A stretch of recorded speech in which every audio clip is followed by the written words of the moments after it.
This is Somewhere in the Skies with Ryan Sprague.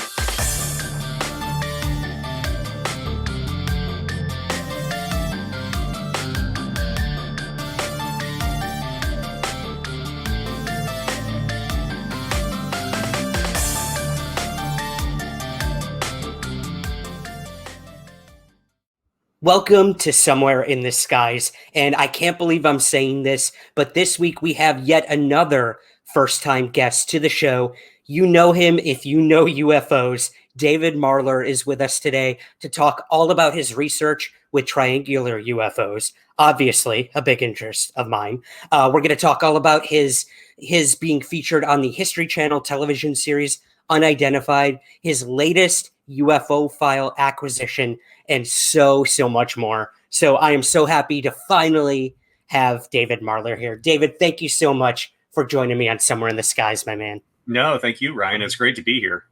And I have to ask, is that the office that we all know in the background there? Yes, this is the ultimate man cave for UFO researchers. Yeah, this is where I spend the majority of my time, much to my wife's disappointment. But yes, this is actually where we filmed that episode of Unidentified. And as you alluded to in the introduction, there's been a sizable acquisition since then. And so there was a lot of data here before, but I went from 15 file cabinets now to 30.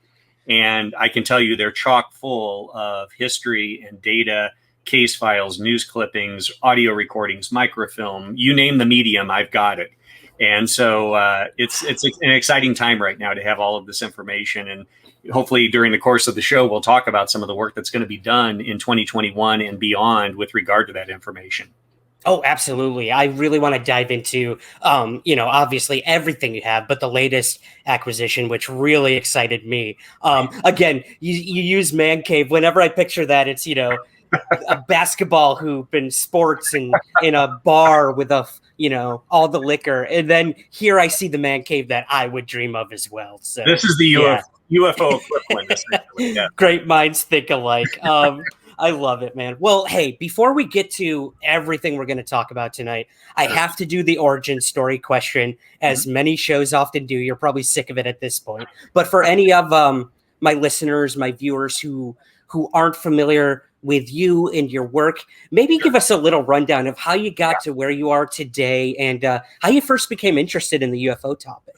No, it's a valid question. And I actually, in my book, I alluded to that. Before I start delving into the subject, I guess I should give people a little bit of background. Reader's Digest version, because I think most people probably have already heard some of this.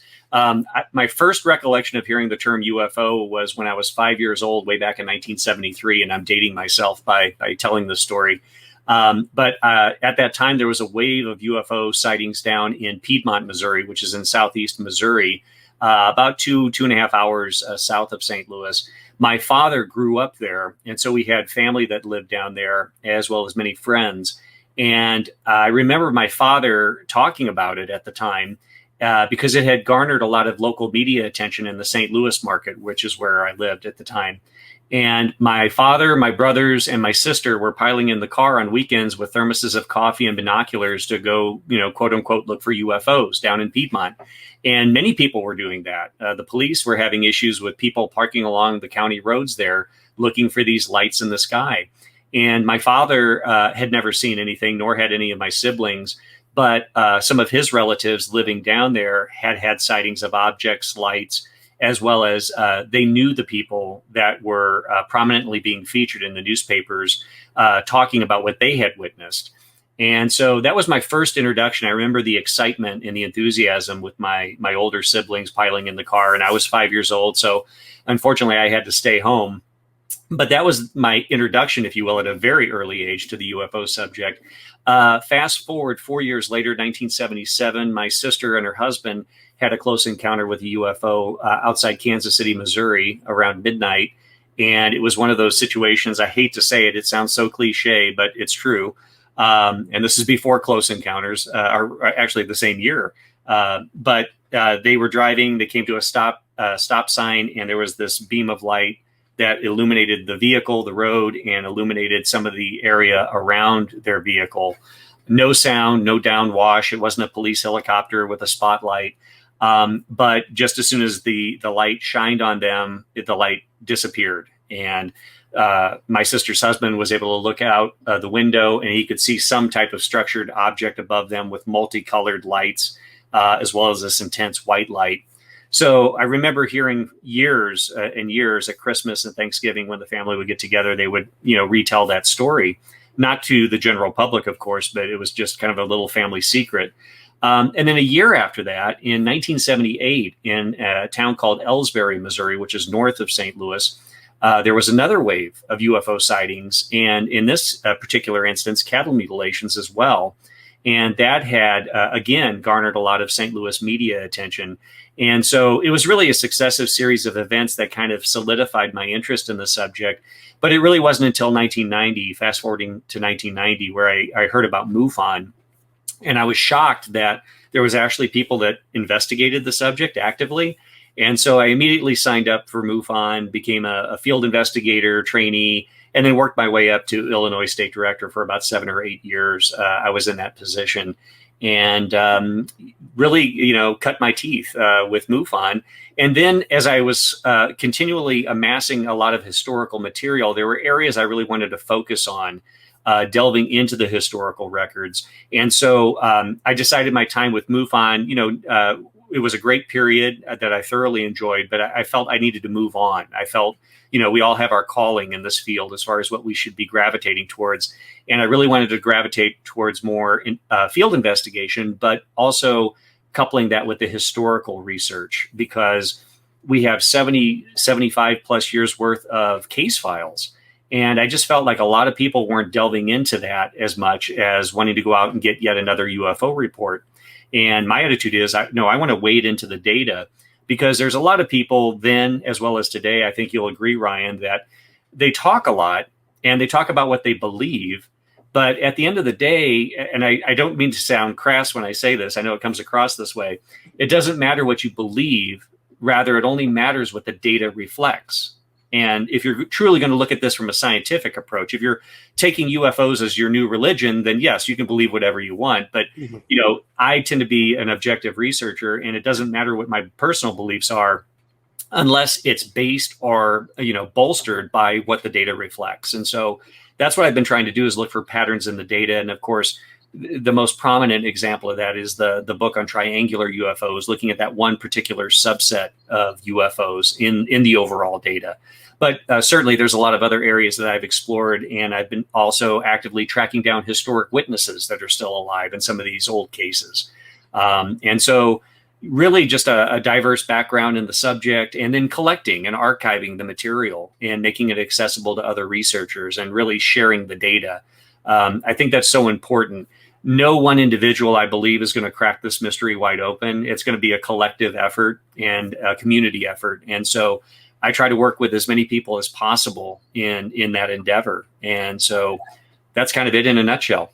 That's a very important thing to stress, I think. Two things. First, the belief issue as in juxtaposition of the data, mm-hmm. and also the sharing of information. Yeah. Now, there's this thing in the UFO field that a lot of us come across is people hold things very close to the chest. Yeah. They want that one case that's going to make them, shine or save for a rainy day fund. But I can say this, with probably the largest database of files and documents and historical context of cases that you have, you are one of the most accessible researchers out there, where we can come to you and say, hey, how many triangles in 1988? Boom, you got it, this, that, which I love about you, Dave.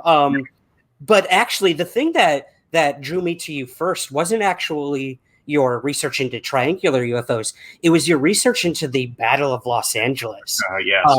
A case that I've actually never covered on my show, believe it or not. Yeah. So I was wondering, could you maybe give us like a little brief rundown, if that's even possible, of what the Battle of LA was and the research you did into it personally? I will do that. But Ryan, before I answer that, I don't know if you realize the timing of your question. You do realize today is the anniversary. Of course I knew that. What are you kidding me? I realized that this morning when I woke up and looked at the date, and I'm like, oh my God, it's the anniversary of the Battle of LA. That proves right there, Dave, that I haven't covered it on my show before.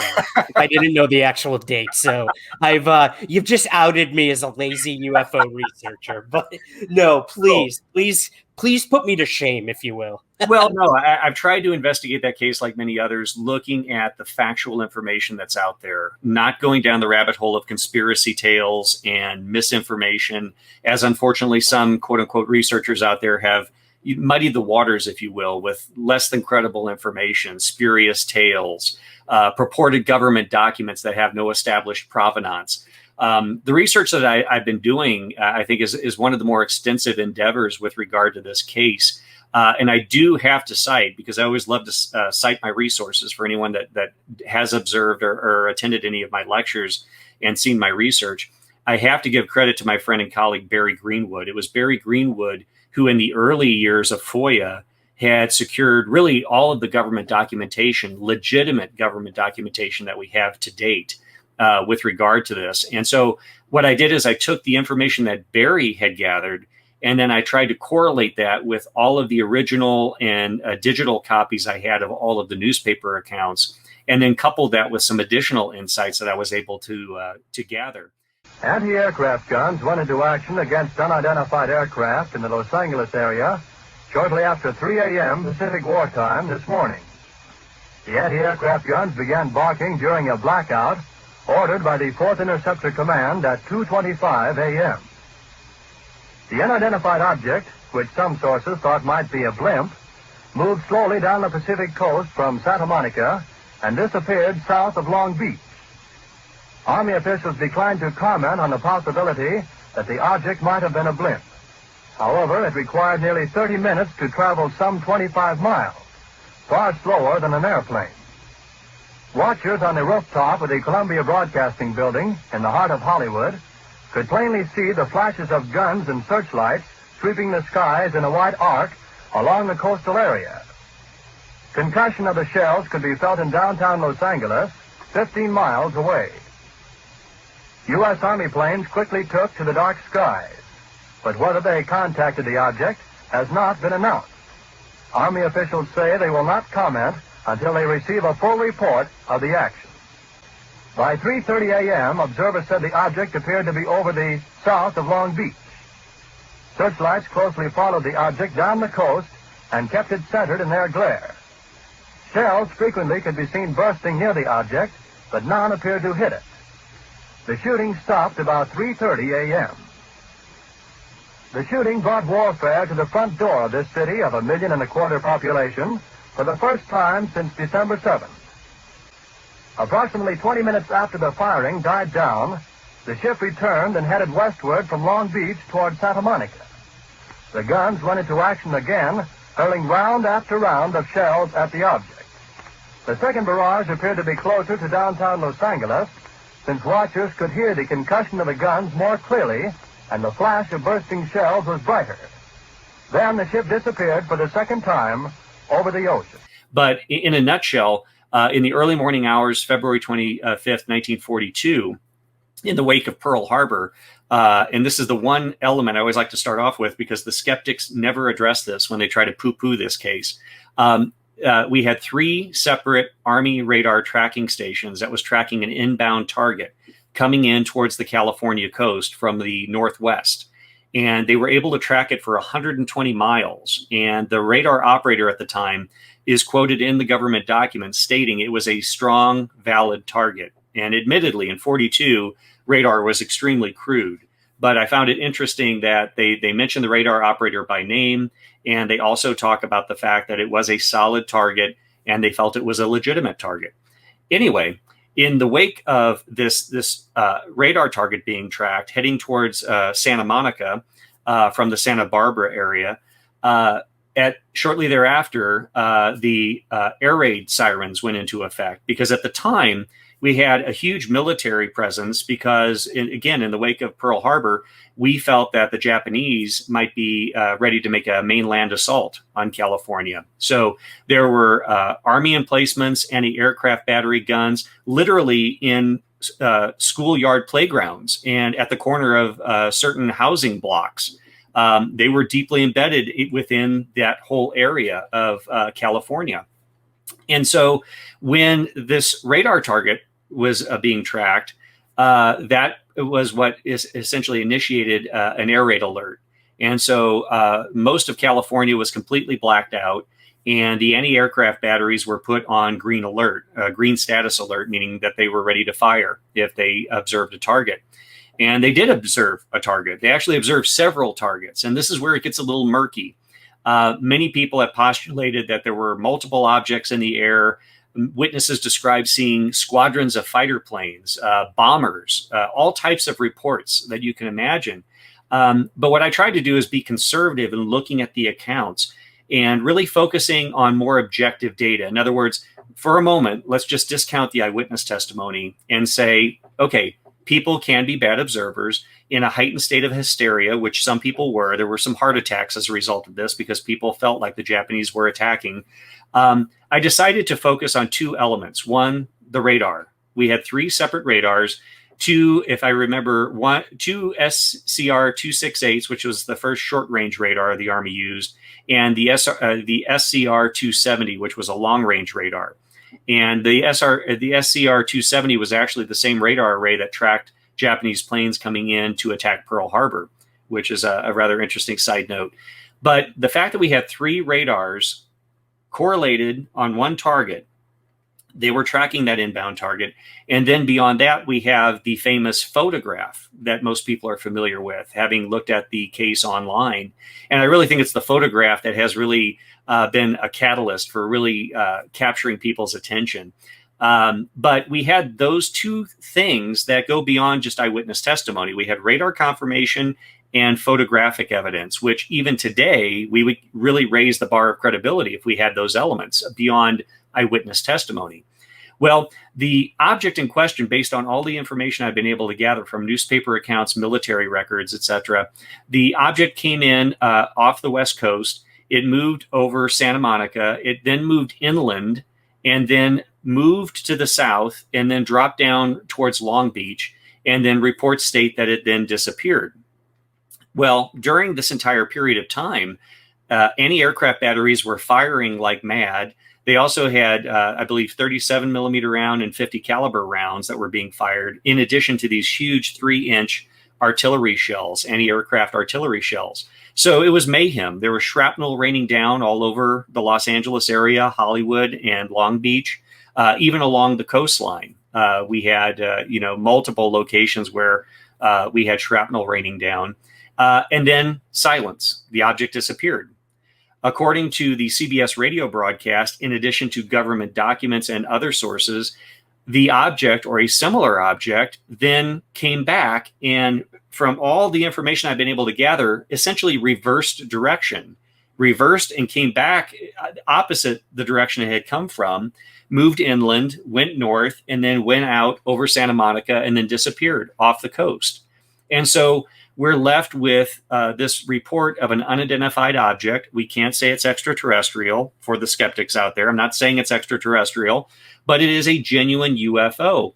And the thing I love about the case, Ryan, and I'm sure you'll agree with this, is I love the case because it was during a period of naivety. In other words, it was going to be another 5 years, right, before 1947 is upon our doorstep, before Kenneth Arnold had his sighting, before we were even thinking, quote unquote, flying saucers. And then, of course, Roswell then happened shortly thereafter. So I like to say, contrary to what skeptics will say, well, people read about UFO reports, then they go out and they see a light in the sky, and then they believe they've seen a UFO. Well, we didn't have the term UFO until the 50s, and we certainly didn't have the term flying saucer in 1942. So it was an interesting period in time. And I might add, I was just talking to a fellow researcher the other day about this. This is even before the Foo Fighters sightings during World War II. So this was a very early case involving tens of thousands of eyewitnesses, involving radar confirmation, and involving a famous photograph. And then in my research, this is an interesting little side note, I like to collect elements of history because I'm sentimental. You can't be a historian, I don't think, without being sentimental. And you love to have those original elements, those original newspapers. And I have about 12 to 14 original full page newspapers from February 25th and 26th, 1942, chronicling this. One of the items that I was able to come across and acquire was an original photograph, original copy of the famous photograph that everyone's familiar with. It's stamped on the back, property of Associated Press. In addition, it has glued onto the back one of the original teletypes from February 25th, 1942, chronicling the early event, before additional information was known. And it talks about a slow-moving target that the Army was firing upon. And so it's really nice to have that original piece in addition to the other elements that I have. But what's interesting is the fact that for decades we knew about this case, and really not until maybe the last 30, 40 years that the UFO community really took notice of it as a quote unquote UFO case. But what was interesting is, a lot of people ask me, well, how did you acquire that photograph? And I was talking to Barry Greenwood just the other day, and I said, we could do a whole lecture on just how we've acquired some of these items and the way in which we acquired them. There's some fascinating stories. But real quick, I found this photograph, believe it or not, on eBay. And I'm here to tell you, I have numerous other newswire photos from the time period and even later in the 50s and 60s. So I know what the earmarks look like. I know what to look for as far as the property stamps, etc.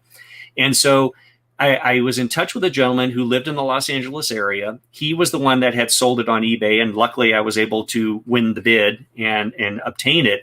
When I reached out to him to tell him I'm actually conducting extensive research on this event, emails led to phone calls, which then led to video chats via Skype. And the story is fascinating. For years, we've known about the photograph, but researchers have never asked the fundamental question, well, who took the famous photo? Who was the photographer? It's one of those questions that really has just gone unanswered, if not unasked, over the decades. And so it was interesting because in speaking with this man, he described the fact that he and his wife on weekends like to do yard sales, estate sales in the greater Los Angeles area. And he went on one particular Saturday, not very far from his home. I believe he said the property that he went to was only about 3 miles from where they lived. And I believe it was Woodland Hills, if I'm not mistaken. And he went there and his wife was looking at items and his attention was drawn to a folding table sitting in the front yard. There were 2 long file boxes sitting underneath this table. Well, curiosity got the best of him. He crouched down and noticed that there were multiple files, old file folders. Within each file folder was a black and white, beautiful black and white news photo. Photos of Bing Crosby, Judy Garland, photos from the war, anything and everything that you can imagine circa 1942. And so one of the photos was also the Battle of LA photo. The gentleman asked the young lady that was apparently, running this estate sale, ma'am, if you don't mind me asking, where did you acquire all these really cool photos? And very naively, she said, oh, those belong to my grandfather. He was a photographer with the Associated Press. So essentially, this was his collection of photos that he took while he was a press photographer. So he took the famous photo? Well, as best as we can establish, as I state in my lectures, I can't say 100% certainty, but most photographers don't collect photos from other photographers. They usually have their own portfolio. And so it was interesting. I did get in touch with the family through the help of this individual because I'm here in New Mexico and I'm not out in California. And I was able to get in touch with the family. They were kind enough to send me photographs of pictures of the gentleman. And the gentleman, by the way, his name is Ira Goldner, and he was a photographer for decades. He was born in the late 1800s, was a fairly seasoned and older photographer at the time. And they were able to share pictures with me, which I still have, of photographs of Ira with his camera in the Los Angeles area, taking pictures of sports figures, movie producers. And in addition to that, awards that he had received, press badges that allowed him to get into certain events, dated 1941, 45, around that whole time period. So ample evidence to suggest that, this is probably the guy. In addition to that, I found stamps on the back of some other photographs that I acquired from the same collection that showed that he had a photo studio in Hollywood, California. So it puts him right into that area of the Battle of LA. Beyond that, Ryan, and I think you'll appreciate this, my early research trying to investigate background on him, I did a Google search, and people can probably still pull these things up. I only found 2 photos that are tied to Ira Goldner. And one was extremely interesting because it was taken approximately 2 weeks before the Battle of LA incident. And the photograph in question shows Los Angeles police officers rounding up Japanese citizens in the wake of World War II, or Pearl Harbor, I should say. And so it was 2 weeks prior to the Battle of LA, and it credits him, and it was taken in Los Angeles. So it puts us at the right time, the right month. It puts us in Los Angeles and proves that he was in there at least 2 weeks prior to the Battle of LA incident. So wow. Looking at something that's 70 years plus old, it's about the best evidence that we can gather now to, really put these pieces together and have a better understanding. Beyond that, I want to reach out or speak out to a mutual friend of ours, Mr. Ben Hansen. Ben did an episode of the Smithsonian Channel's UFOs Declassified. And it was interesting. It's like the timing of this couldn't work out any better if it was an X-Files episode. They were coming to meet with me in Albuquerque to do an episode on triangles. The day before, literally the day before, they were filming with Ben Hansen to do an episode on the Battle of LA. Now, in the episode, and many of your audience may have seen this already, and I believe it's still available online, they went to the LA Times archives and talked to Simon Elliott, who is their photographic archival expert. And he has access to their vast photographic archive. It was interesting because when the producer showed up at my doorstep the next day, they walk into my research room, which was not this room. It was a different house, different room at the time. And I had the photograph prominently displayed. And he said, wait a minute. He goes, I'm looking at what you have photographed here. He goes, you're telling me this is an original copy? I said, yeah. And I pulled it out and actually showed him the date stamp and the news teletype. And he goes, but this says Associated Press. And I said, yeah. I said, based on all my research, it was taken by an Associated Press photographer. And you could see wheels turning in his head. And he looked at the cameraman. He goes, okay, I know we're here to talk to Dave about triangles, but I've got to talk to him about this. He goes, Dave, we literally were at the LA Times yesterday with Ben Hansen. And I told him I knew Ben. And they said, I want to show you the raw footage that we just shot yesterday. And so they showed me the clip, which ultimately it was in the final edit, where they're looking at the original negative in the LA Times. And they told me, look, what you're about to see was not scripted. This literally happened organically while we were filming. Simon Elliott's looking at the negative with them, with Ben and with the rest of the camera team there. And he goes, now this is an interesting curiosity. I've never noticed this before. He said the notch code is not that of what is typically shown with other LA Times photographs. And he expounded on it that LA Times photographers all use the same type of film stock. That film stock shows 2 little triangular notches in the corner, I believe the upper right-hand corner of the negative. This one showed a half of an oval, not 2 triangular notches, which is indicative of a different type of film stock. And so, and there's a catalog, you can actually look this up. And on camera, and I've actually used this for my lectures just to demonstrate, look, this isn't me, this is the expert saying this. They're saying, well, what are you telling us, that it's a different notch code? He goes, well, it suggests that this was not taken by an LA Times photographer. And then the next day, they literally show up at my doorstep, and I'm telling them it was an Associated Press photographer by the name of Ira Goldner. So the pieces just meshed perfectly. The narrative really came together. And that's like the only time I've ever had something so seamlessly connect like that. And it was just, and as we were alluding to before the show, sometimes it's just timing with some of these things. Absolutely. And the fact that all of that came together 70 plus years later, and it really kind of helped solidify providing some more insight and additional answers into who was the photographer. Yeah, that's incredible. I mean, you can't make that story up. And I mean, you're right. A lot of the things we come across, it is all in the timing. You look at something like Stanton Friedman just happened to be in a town at a radio station where Jesse Marcel was, and they just happened to start chatting, and that's why we all know about the Roswell incident today, because of that chance. And these are the successes, right? How many missed opportunities maybe we've had over the years with regard to UFOs and UFO cases? Too many to count, I'm sure, man. Yeah, I kick myself sometimes, but that's amazing. Thank you so much for sharing that with us, because again, it clarifies so much about that very mysterious case that a lot of people don't know about pre-Roswell, pre-Kenneth Arnold. So, and again, yeah, we still come to you for that. We still don't know what the object was. I mean, we have to be honest with ourselves. But it's highly suspicious, because what I try to do, as I do with any UFO case, as any good investigator does, you go through process of elimination, starting with the most practical explanations. And, just to recap, that whole incident, the Japanese Navy stated that they had no military operations in that area at that time. There was a submarine attack about 36 hours before that shot at some oil rigs near Santa Barbara. But as soon as that took place, the Japanese sub went back out to sea. We have the Japanese Navy acknowledging that. They didn't take credit for the attack, whereas they did take credit for attacking this oil rig 36 hours before. And then we also have one of the first officers in the 1970s that wrote a letter, an affidavit, stating that, I was involved on the attack at the oil rigs, but we had nothing to do with the Battle of LA incident. There was no reference made to that.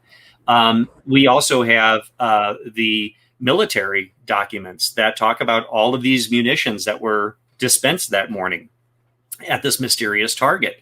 And so, there's ample documentation with regard to the case. It's not, as I like to say, it's not a question of did this really happen? There's no doubt this episode played out. And even today, there's still some witnesses that are still alive, albeit in their 90s now. But many witnesses over the years have come forward and talked about the fact that they did see something. In fact, Eureka Springs, Arkansas, back in the early 2000s, I would always attend that. I knew Lou Farish very well. In fact, some of his archive and material is here now in this collection.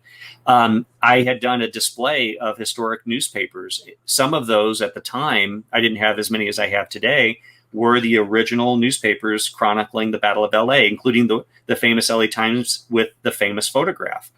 And I was talking to a gentleman who I had seen in previous conferences there. He was a big fan of my lectures. And I won't say his last name. I believe he's deceased now just by virtue of his age. But his first name was Mike. And he comes up to me and he goes, "Hey, Dave," he goes, "this is a really neat display that you put together." I said, "Well, thanks." I said, "I'd like to kind of share some of these historical original documents with people like these newspapers." He goes, "Yeah." He goes, "I saw that." And he's pointing to the LA Times newspaper on the Battle of LA. I said, "Oh, you've seen it in documentaries? You're familiar with it?" He goes, "No." He goes, "I grew up in California. My mother and I were awakened that morning by the sound of anti-aircraft bursts and air raid sirens. And we ran out to the front yard and we didn't see anything. So then we decided to run back through the house to the backyard. And when we ran out, just like you see in the famous photo, we saw searchlights converged." And he goes, and, Mike held a very responsible position for a defense contractor. He was very level-headed. He goes, "I'm not going to tell you what we saw. All I'm going to tell you is in the convergence of lights, there was something sitting there that was reflecting light." He goes, "So if anybody tells you different, don't believe him." He goes, "I was there." I believe he was about 8 years old at the time.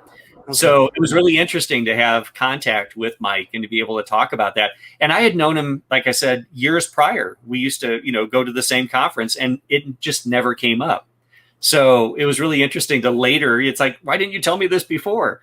But it was really interesting. It was really interesting for him to share that. And then again, other people have come forward with their testimony. So again, it's one of those cases, but I use that as an example though, Ryan, because despite the passage of literally decades, it just goes to show you can never completely close one of these cases because you never know where a piece of evidence is going to surface.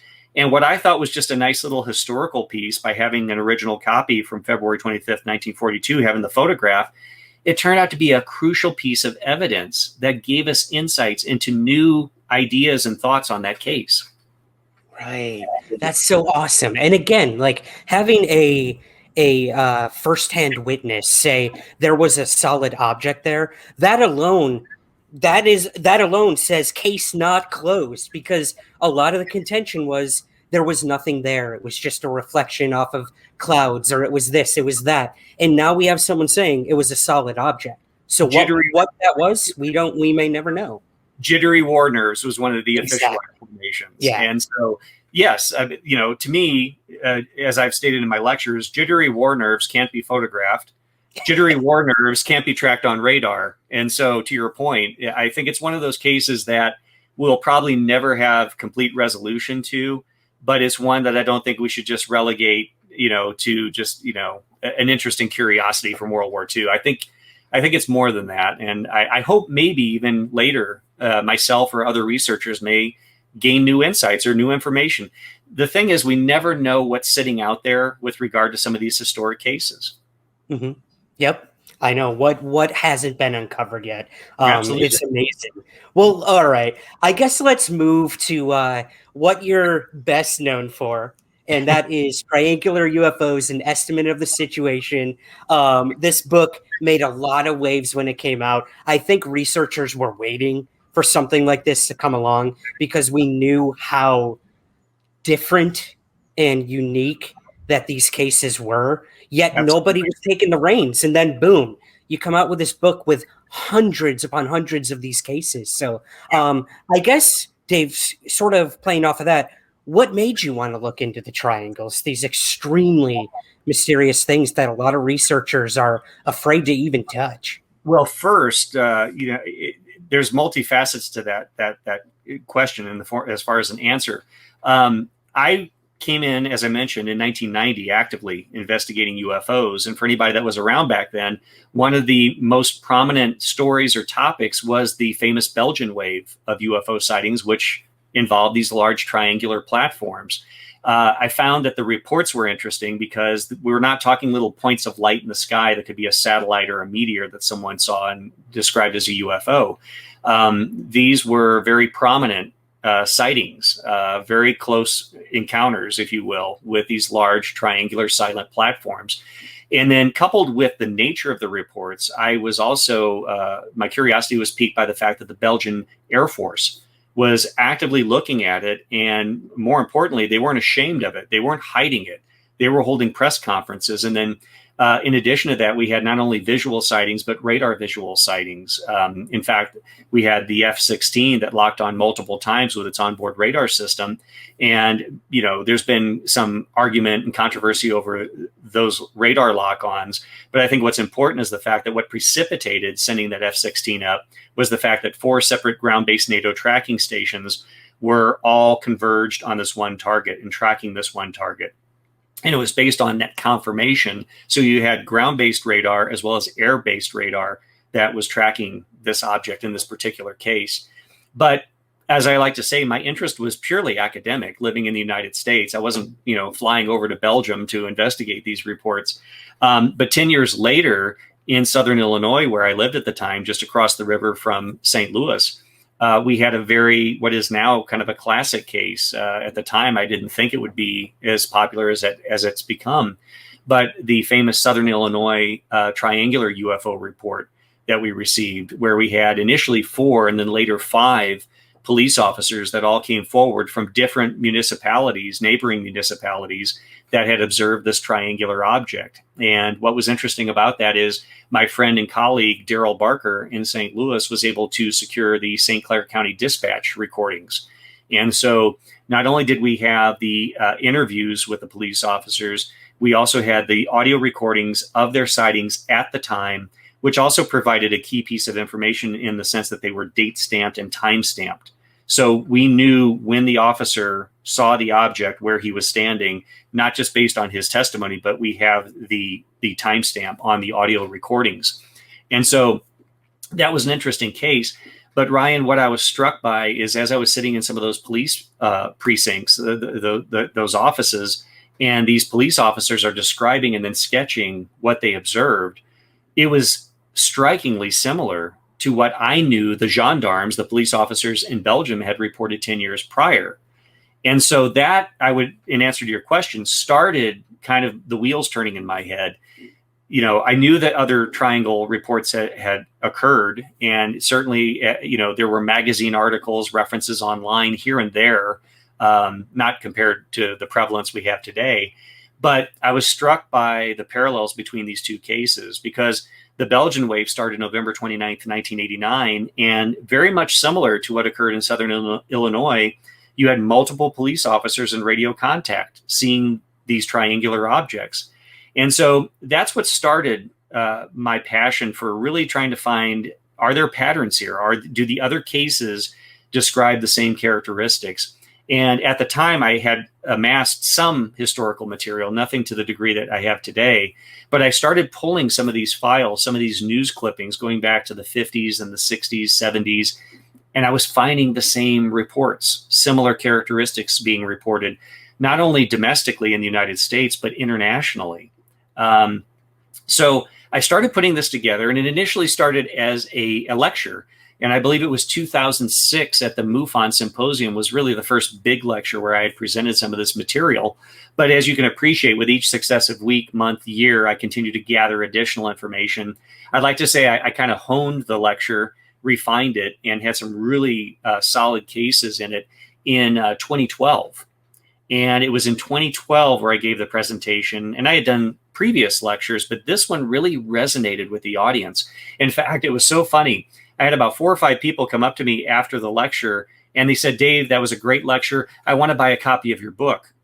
Well, I laughed because I never made reference to the fact I had a book. I never said I had a book. They just assumed I had a book.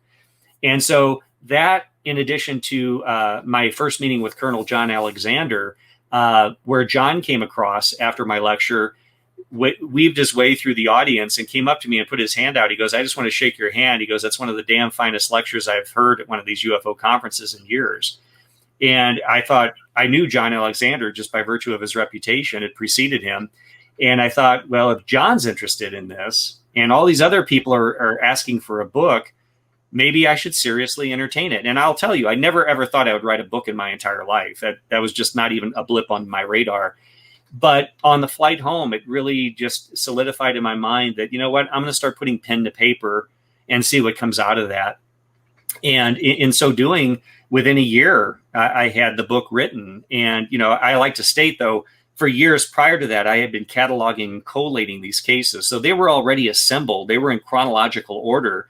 I had all that material, which I was familiar with. It was really a year of just massaging it and really trying to drill down and find the best cases that I could, Ryan. And if you go through the book, the vast majority, although with certain exceptions, the majority of those are typically multiple witness cases, or if they're individual cases, a lot of those are military reports, which I put much more stock in. And so I really just tried to put it together. And I wrote it, to your point, because there was no book out there on the subject. There were articles written, a lot of stuff being posted on the internet. But my attitude was, how come nobody's really focused on this? Because what we were seeing then, and I think you would even agree with today, we're continuing to see this positive trend. More and more people are reporting these triangles. Yeah, and I think one of the things that really typifies that is the story that's been circulating, and which I've heard is legitimate through my back channel sources, with regard to this purported photograph that was taken last year by a naval pilot. And if this photo comes out, I think beyond almost anybody out there will be extremely anxious to see that. And I'm told that certain people feel that may be released in the course of the next year or so. And so I certainly hope it will be, because I get inundated with people sending me photos and videos saying, "What do you think of this?" And, not to be disrespectful, I appreciate people sending me their information, but I'm humble. I state every time to them, "Thank you for sharing this. It's interesting. I'm not a photo expert. I'm not a video expert. This is simply not within my area of expertise." And I would say the same if someone sent me a chunk of metal and said, "What do you think of this?" I don't know. I need to find a metallurgist to look at this. And I think this will be interesting, though, because if this Navy photograph is released through sources similar to how we have the 3 famous DoD videos released, what's interesting is we'll have an established provenance. We have so many UFO videos online. Many of those are orchestrated and created by groups and individuals that just love to just fake UFO videos. we can't put much evidentiary stock in those. You know, they're not evidence as such, unless we can verify who took it, where they took it, and really investigate behind the scenes and get supportive evidence to support those videos. To me, they're just entertainment, you know, until you can do all of that legwork. But this photograph, if it is as good as rumor has it, and if it comes through official sources to the general public, that's one that I'm going to raise an eyebrow and take a look at. I can tell you. I know, man. And I'll say this. You just answered our number one listener question. Have you Really? seen the triangle photo emerging from the water? And when are we going to see it? I did a poll on Twitter recently, and I asked the public, you know, are we going to see it? What do you guys think? About 51% said yes. Maybe, I don't know, 20% said no. And then the rest said it doesn't exist. So I guess we'll just have to wait and see. But you're so right. You're so right in terms of sourcing these things when it comes to photos and videos. Something you would think would be the best evidence we have for UFOs, but I'm sure you can agree that they're actually more of a distraction because anyone can fake these things, and we can't find a provenance. Absolutely. And there's a couple of reasons. In my book, I've had people say, well, you didn't have any photographs of triangles, or in your lectures, you didn't show any photos or videos. I do that because, again, I'm not a photo video expert. If I was, then I would go through and I would vet them as a professional, and I would pick out the ones that really go through a rigorous review and seem to be legitimate. But I don't have that ability or expertise. If there's photo video experts out there that would love to, you know, share their talents, I would love to, you know, rely on you for that. But until that day comes, I just don't try to rely on that. And more importantly, beyond the photographs, you know, you can look at a photo, a video. I'm much more interested in kind of the big picture, if you will. I always consider myself a big picture kind of guy. And what I mean by that is, you can take any witness that's seen a UFO, triangular or otherwise, and you can say, you know, I've researched this, I've investigated it, I've done the best I can do. And at the end of the day, as a researcher, you kind of do a gut check. You know, do I think this person's legitimate? Do I feel they're telling the truth? Is there credibility there? But it's much more impactful, I believe, if you're looking at hundreds of disparate cases worldwide, varied sources, civilian, commercial, military witnesses, spread out all over the globe, decades, that are all describing the same thing. And the early cases are particularly interesting. Today, someone can Google UFO, and chances are they're going to see an image or a video of a triangular UFO.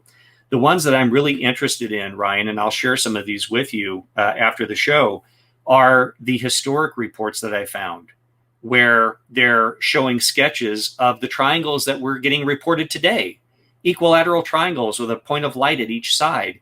Triangular UFOs where the witness says, what was interesting is the triangle wasn't flying with the point forward, it was flying with the flat side as the leading edge.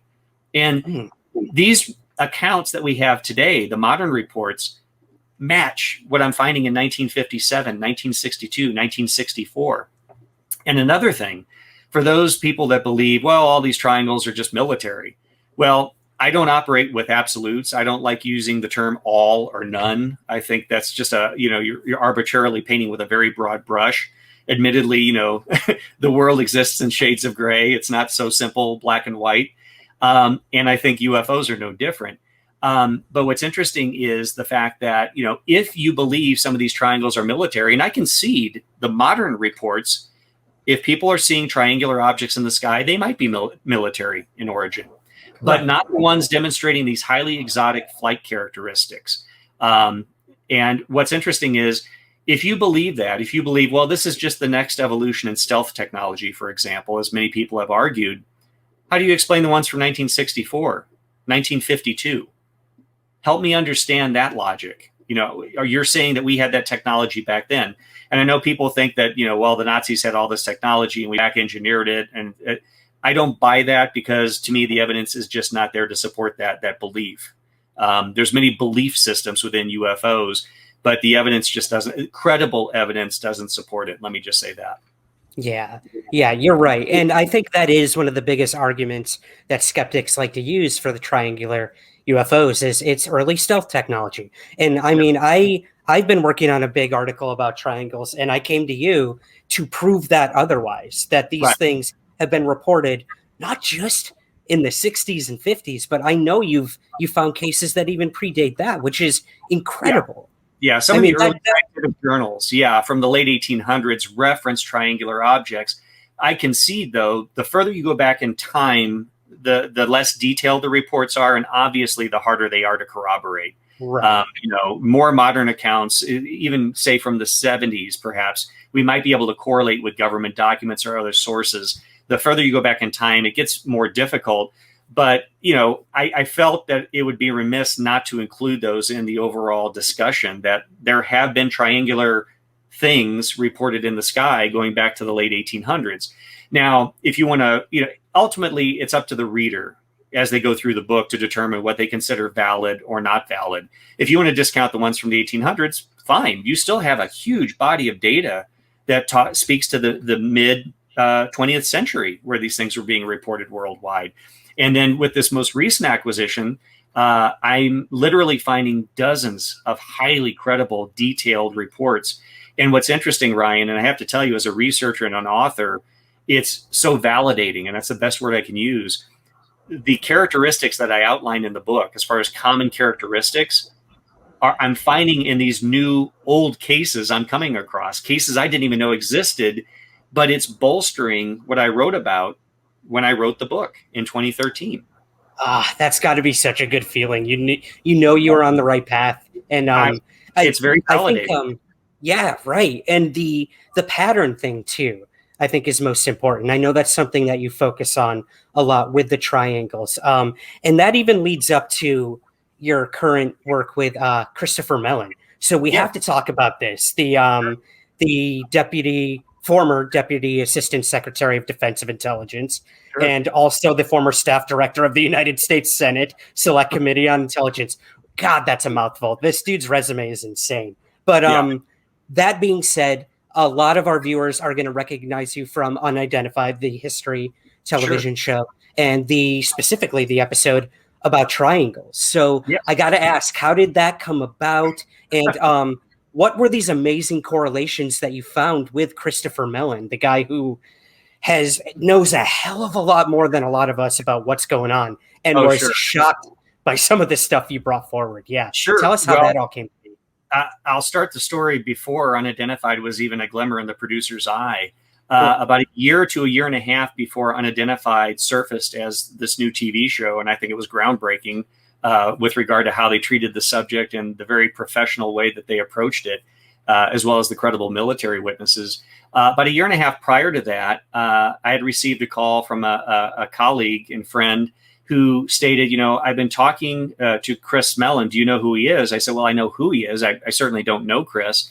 And he said, well, he wants to talk to somebody about triangles, and I suggested he talk to you. Do you mind if I give him your number? He goes, I don't want to give anyone's number out without checking. I said, of course. I said, if Chris has time, I'd love to have a chat with him about the subject, given his background. And so a series of emails and about 2 or 3 weeks went by. We were trying to coordinate our busy schedules at that time.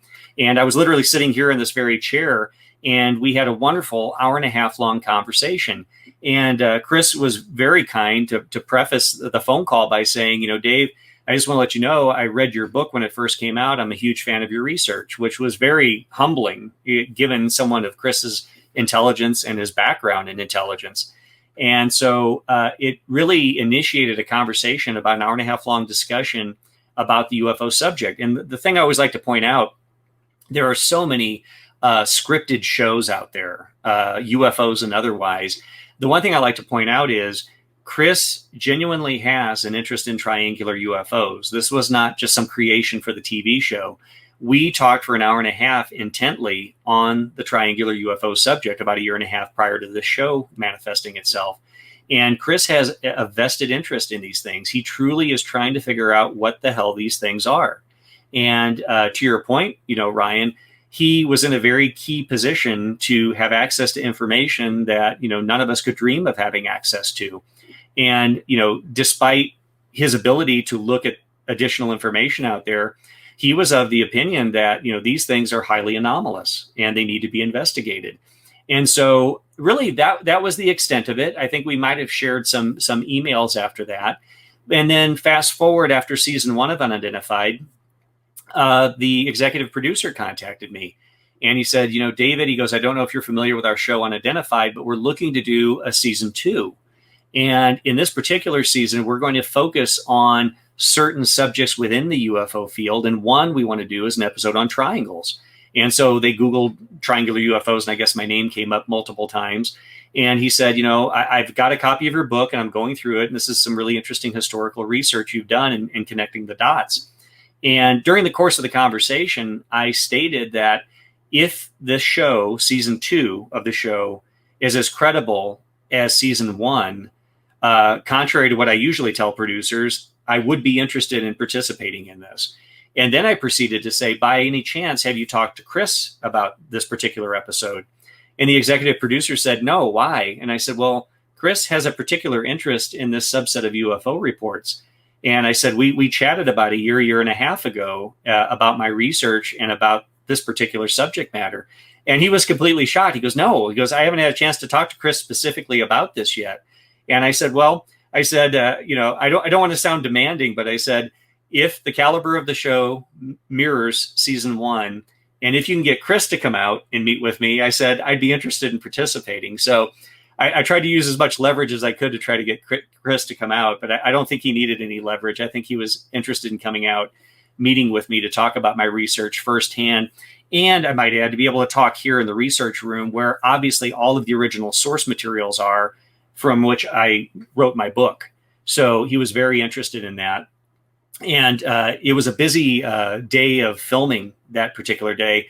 And again, I loved the way that the producers orchestrated the show.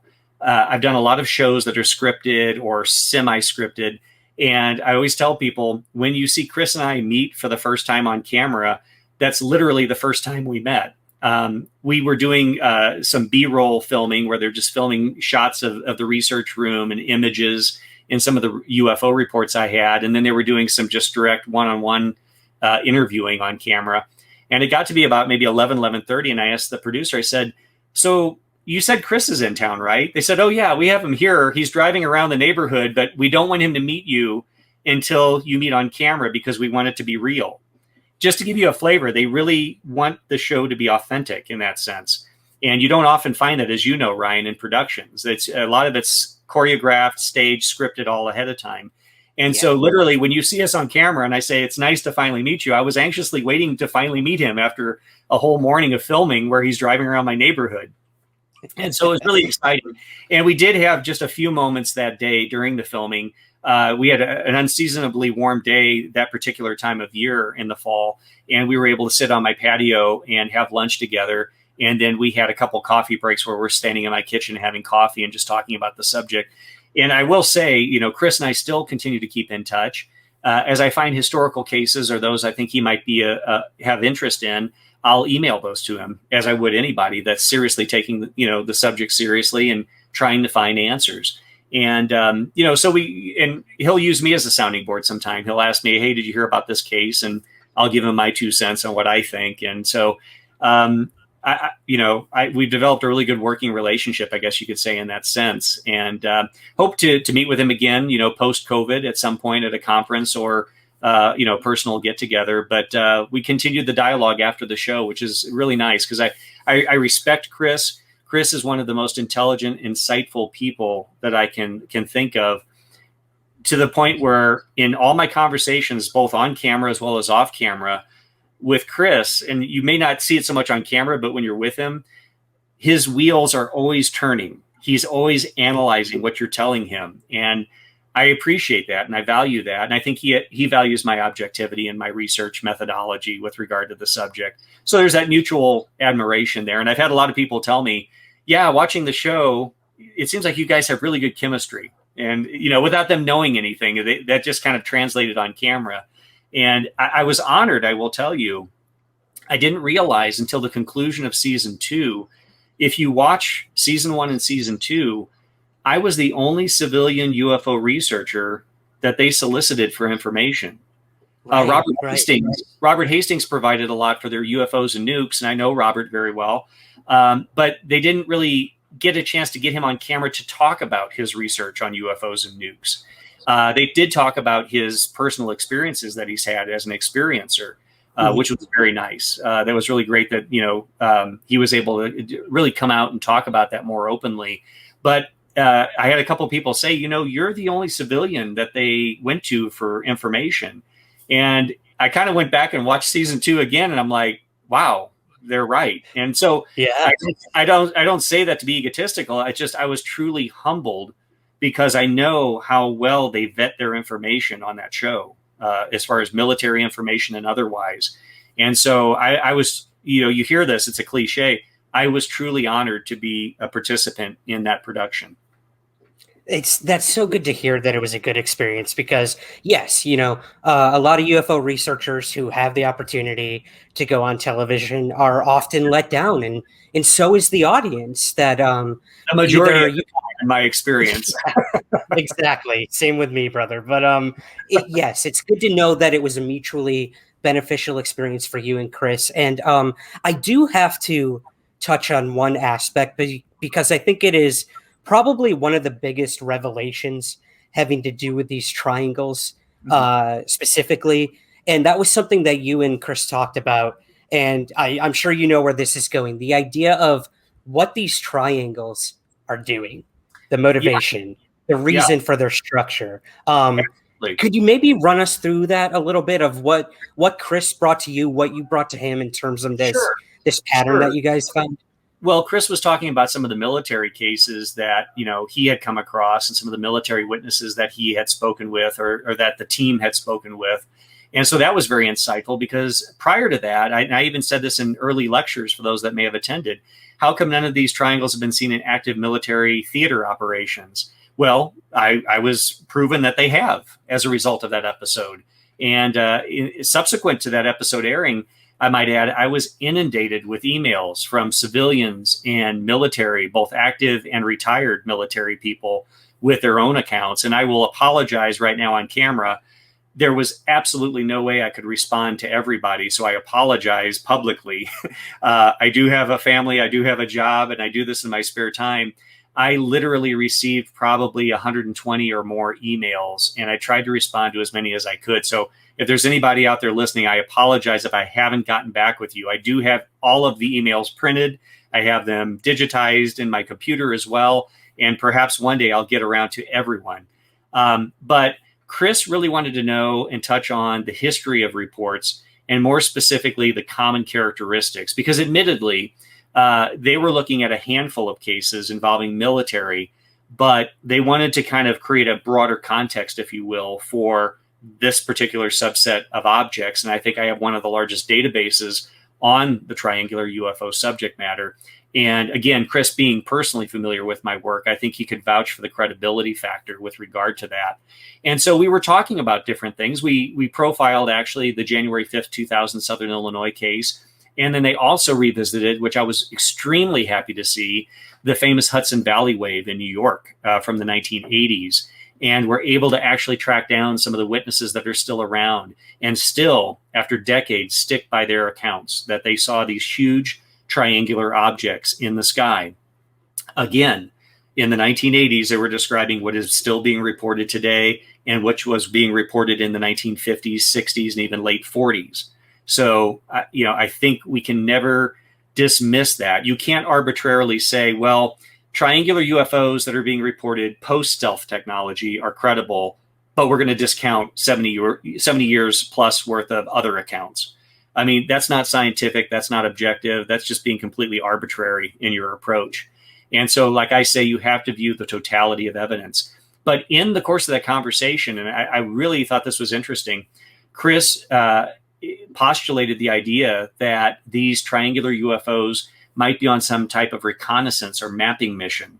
And I think in a very logical fashion, he looked at the characteristics that I described and the characteristics that he had seen in the reports they had investigated, the low-level flight, the very slow speed, the triangular lights, with a light at each point of the triangle, which is not in all the accounts, I might add. And in some of the recreations, you'll notice they didn't have lights like that.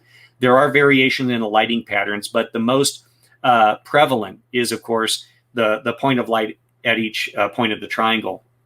And Chris postulated, could these things be doing some type of mapping or scanning or reconnaissance operation as a result of their behaviors and as a result of thinking that these lights might be some type of triangulation method for pinpointing and mapping and measuring things? And I have to say, again, what I alluded to earlier, it doesn't matter what you believe, it matters what the data reflects. And there is logic to what he's putting forth. I don't think we can just discount that. I think it's one of the most logical explanations based on what we've seen with the data time and time again. I've often cited the fact that I thought perhaps these lights, which obviously are not FAA lighting, if these things are from some other place, they don't need to adhere to our FAA flight regulations with regard to lights. I always felt that they were an integral part of the propulsion system, or they were some type of sensors that were some technology that we're not familiar with. And so, but going with Chris's idea, it's interesting because I got to thinking there are accounts where there's no lights on the triangles.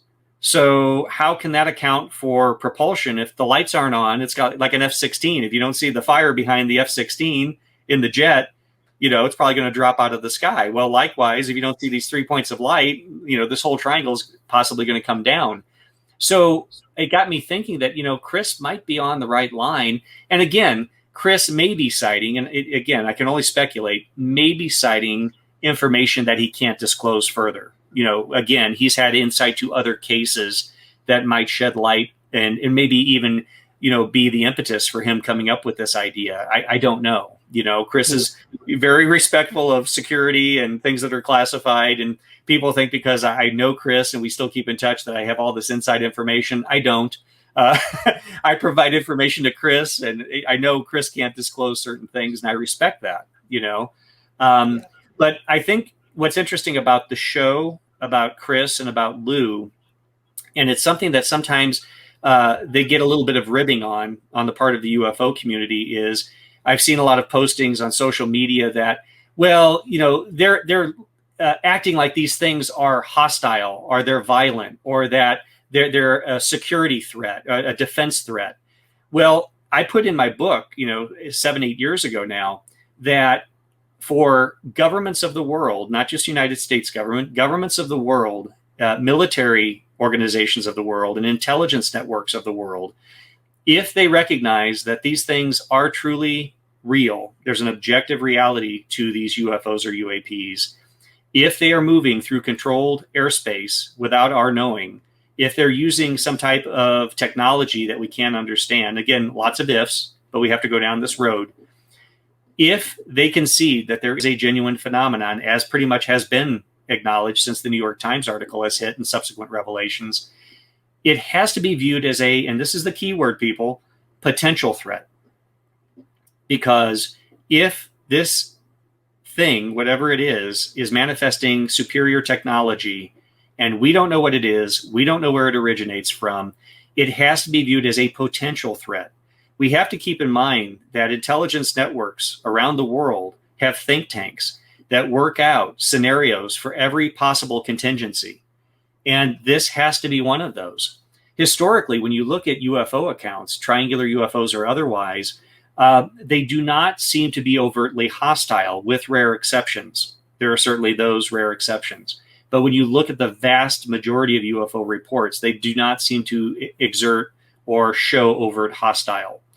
But as we don't know what we're dealing with, as we don't know what variables are at play, we don't know when, say, tomorrow or a month from now or a year from now, these things might suddenly shift gears and take on a whole different approach. And if you're in a position of authority within the military defense network, if you're part of the intelligence community, you have to consider those possibilities and have contingency plans on how to deal with it. I mean, these are just logical assumptions based on what they do with any potential threat. And why should UFOs or UAPs be any different, considering we don't know what they are? Yeah, such a good point. And I mean, again, of course, that's the lens in which these guys are going to look at this. And also, let's say, for instance, there is a valid evidence that these things are surveying or mapping our world. Why are they doing that? We need to know the motivation for that, and that could be a potential threat, right? Why are they doing that? And Ryan, admittedly, there's been a successive series of revelations since the New York Times article, right? The videos came out, then they officially endorsed the videos. Then the Navy came forward and said, yes, they acknowledge the videos. And by the way, we're also formulating official policy and procedure for naval personnel to report UAPs. One little statement in the naval spokesman's comment that most people don't seize upon, and I can tell you my eyebrows went up and the hair on the back of my neck stood on end. It stated one of the reasons they were doing this is due to the increased frequency of sightings within military operations areas of these UAPs. That is a very telling statement, because since the New York Times article came out and all of these successive revelations with regard to the UAP task force and other things, the fundamental question I've asked myself, having been doing this now for 31 years and looking at decades-long denials on the part of the United States government and military, why now? Why now are they acknowledging the phenomenon? Why now are they coming out more publicly and talking about it? Why now are they releasing DoD videos? We have to ask that question. And I think the naval spokesman gave us insight into that when they stated due to the increased frequency. So are they seeing this huge surge in sightings, credible sightings on the part of their military? And if so, if you're wired like Lou, if you're wired like Chris from a defense intelligence standpoint, how could you not stand up and take notice of that? These are the facts as we have It's them. a valid concern. Exactly. It's a valid concern. Yep. Wow. There's so many roads we could go down with that, man. But I want to get to this latest endeavor that you're doing with Mark Rodiger. Yes. This is incredible. For those watching the video version of this episode, you will see to David's right those huge, massive file cabinets, which I'm drooling just wondering what's in there. Tell us all about what's going on, man, please. Yeah, well, let me just say that there's 15 file cabinets that stretch behind me here. On the other side, this direction, just to orient you, are the 15 file cabinets you saw in Unidentified, the black filing cabinets, for those that maybe have the episode recorded or such. But so there's 30 file cabinets here. But this row stretching all the way back behind me and then around, these are the historic KUFOS UFO case file collection. These are also the personal files of Dr. J. Allen Hynek, and also contain the original Project Blue Book material that J. Allen Hynek took with him at the conclusion of Project Blue Book. Now, the backstory on this, KUFOS, the Center for UFO Studies out of Chicago, had been wrestling with what to do with the physical files. And that being said, there has been the lion's share of work being done on the part of Barry Greenwood and Jan Aldridge to try to get these extensive files scanned, digitized, preserved, and then ultimately made accessible to the general UFO community and general public. But it's been very slow in that process. So a series of events. I know KUFOS very well. I know Dr. Mark Rodiger. He's a friend and colleague. I've known him. Mark, just by virtue of the fact being in Chicago, where KUFOS was, and me being Illinois State Director for MUFON for 7 or 8 years, afforded us the opportunity to get to know each other, to work together in a couple instances. And I have the utmost respect for Mark and consider him a dear friend. But working with the KUFOS board, they were struggling with what's ultimately going to happen to the files. They knew of my passion for UFO history, the archive that I've already started, but more importantly, my effort to try to digitize and preserve a lot of the material that I had.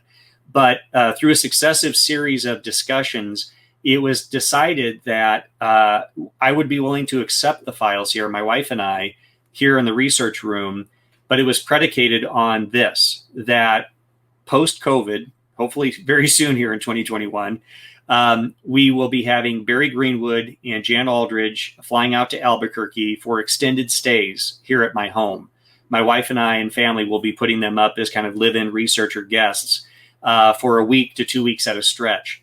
And they will be working here in this room at this table behind me, digitizing and scanning as many files as they humanly can possibly do. Now, this will be a series of visits over this year and over the next probably 2 to 3 years, with the goal of hopefully within 2 to 3 years of having all of these files scanned. As I mentioned, Barry Greenwood's done a wonderful job. He estimates he's done between 20-30% of the files already. But just to give you some context, these files literally stretch from the beginning of the drawer all the way to the back. I can barely get my hand in to pull out some of these files. And again, we call them the KUFOS files, but that's really an umbrella term. These are also Donald Kehoe's NICAP UFO files going back to the 1950s. And even earlier, another group, which was extremely pivotal in the early years of civilian UFO research in the United States, is CSI New York, Civilian Saucer Intelligence New York.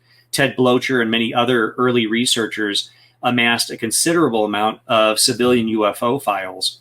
And in addition to this, we have a number of Australian cases. And as I mentioned earlier, the original Project Blue Book material that Hynek took with him. What's interesting about this, Ryan, and if you were drooling before, you're going to drool even more now. What's interesting is as you look through Hynek's Blue Book files, he made a habit of crossing things out and making notations in red felt marker.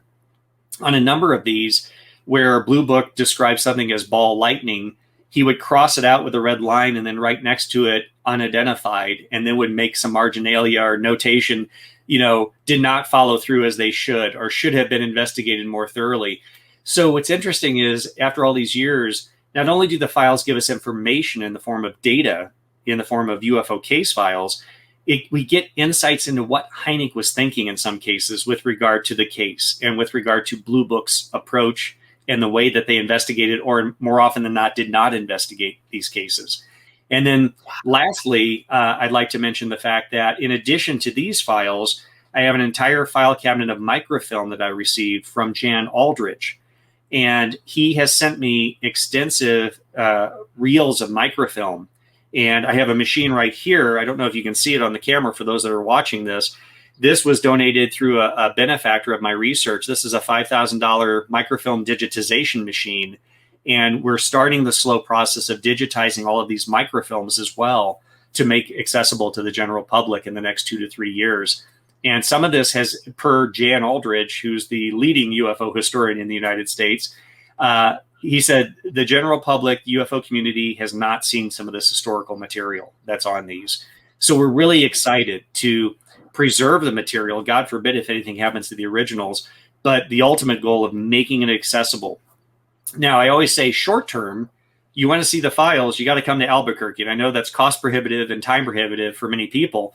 However, because the files, which resided in Chicago since 1973, are now here in Albuquerque, for those in Arizona, New Mexico, California, Utah, from this portion of the country, it's now maybe more readily accessible. And so for those serious researchers that want to come and do research, prior to receiving these files, I've had a lot of foot traffic through here from local, regional, and national UFO researchers that have come to do research. Now, per Mark Rodiger, we have here the single largest collection of UFO case files in the world. So short term, I know it may be an inconvenience for many. If you want to come, you can schedule time to come and do research here. But we ultimately want to not tease you with this information, but rather diligently work towards this digitization effort to scan it all. And then we'll get it on a server, we'll get it on a website to where the worldwide community will have access to this rare body of UFO data. And so to me, in that sense, it's one of the most important projects that we can be involved with right now. Oh, absolutely. I mean, just digitizing anything nowadays is essential. We know that. I mean, we live in an age where everything is in the cloud and on the computer. So the fact that these things still exist, first and foremost, thank God. Yes. Thank God you were able to get your hands on them. And they went to someone who cares enough to give that to the public, to make it readily available. Well, so and again, it gets back to what I said. It doesn't matter what we believe. It's rather what the data reflects. Well, here's the data. Each one of these cases is a data set. And as I alluded to with the triangular UFOs, I already had amassed some cases that I was looking at showing patterns. These additional data sets have just reinforced that profile, those characteristics that I've already outlined. So the more data we have, the more data sets we have. And I've always said this, in the absence of physical evidence, this is the best evidence we have right here. Absolutely, absolutely. I love that, and it's again, it's reinforcing the patterns that you found in your own personal research. So I think that is just that's you can't get any better than that. And Ryan, your audience or researchers out there that eventually come here to look at the files, whether physically or eventually digitally, what other patterns are going to emerge? And everyone comes at this from a different perspective. I've always said the more eyes and brains that we have applied to this data here, the better off we're going to be. No one is going to, I believe, no one person is going to crack the lid wide open on this. I think it's going to be a concerted effort by objective researchers that are truly looking at the data. And if I can show a pattern and they show a pattern and we see that like a Venn diagram, guess what? In certain circumstances, those patterns overlap. It's those baby steps. There's not going to be a eureka moment, I don't believe, with regard to UFO research. It's the laborious, tedious, boring, I'm sorry to say in some cases, research of sifting through these reports to find those patterns that I think may lead to at least maybe a glimmer. Even if we can crack that door open slightly, it might open it up to other avenues or other questions. I sometimes feel like we're so dumb regarding the UFO subject, we don't even know the right questions to ask. So maybe if we start putting these patterns together, we might be able to start asking those right questions. Yeah, exactly. Well, I mean, I guess Dave, bringing things to the most current as we can, just a few days ago, there was a UFO case pretty much above the skies in your neck of the woods in New Mexico. Are you familiar with this case? And what do you make of it? Tell us a little about this if you can. American Airlines flight going from Cincinnati to Phoenix, flying over New Mexico, northeast corner of New Mexico, which is extremely rural for those that aren't familiar with New Mexico. They encountered an unidentified flying object, something that looked like a cruise missile. I don't know if it nearly collided with the plane, but it was certainly enough to really cause some excitement on the part of the pilot and co-pilot. And the audio was actually recorded by an aviation enthusiast who monitored different radio transmissions. 2292. Have any targets up here? We just had something go right over the top of us that, I hate to say this, looked like a long cylindrical object that almost looked like a cruise missile type of thing moving really fast that went right over the top of us. I heard about it just like everyone else. And unfortunately, at this point, I know nothing more than anyone else who's read the internet stories. But that occurred on the 21st, which was, I believe, Sunday. And the subsequent day on Monday, I filed a FOIA request with the FAA to try to secure any and all recordings, because that might not be the only recording, that little clip that we have on the internet. But I felt, duty bound to file a FOIA request with the FAA to secure any and all recordings associated with this event, as well as any written documentation that we might have. So that was just submitted on Monday. Obviously, here it's only Thursday. So, let's give it some time and see if I can get that information and see, if additional insights come out. But it was interesting. There's a local Albuquerque radio host that I do live shows with, and he's very interested in the UFO subject. And I emailed it to him, I believe, on Monday after I'd filed my FOIA request. And he called me immediately, and he was all excited. And he made the comment, which I thought was a very, very astute observation. He goes, "This is why I have you on my show." He goes, "I'm trying to convey to people this," and I won't repeat the expletive he used. He goes, "This blank isn't just obscure stuff that happened in Roswell in 1947. This stuff is ongoing." And I thought that was a really interesting, valid point that he brought up. And it does. It demonstrates pilots, individuals, civilians, military individuals are still seeing unidentified objects, UFOs, UAPs, call them what they will. It continues, and it's being cited by credible witnesses. The skeptics can say all they want, and the interesting thing about skeptics, I don't often talk about this, is the statements that they make are true. Humans have bad perception. Well, that's true relative to a dog or to other animals. And that memory can be fallible. They use all of these things which are true, but then they generalize them to a ridiculous degree. It's one thing to say, Ryan, I'm a bad observer. But if I told you I saw a red Volkswagen on the street right before I came on the show, it's not to the extent that I hallucinated and saw a red Volkswagen. I probably saw a red Volkswagen. But they take these things that are true and magnify them and generalize them to ridiculous degrees. At the end of the day, as long as reports are coming in, I think we should look at them again, knowing what we do know, that it's not just visual perception that we're relying on. It's radar confirmation, photographs, and other types of objective data that we could look at. And I've often stated that I'm not a UFO believer. I don't believe every story that comes along. Quite the contrary. I'm very skeptical. I like to vet, as many cases and reports as best I can. And it's like when you look at this amount of data, just for an example, we're looking at thousands, if not tens of thousands of case files just sitting right here next to me. It's not that I believe these reports, but how can you summarily discount tens of thousands of eyewitnesses?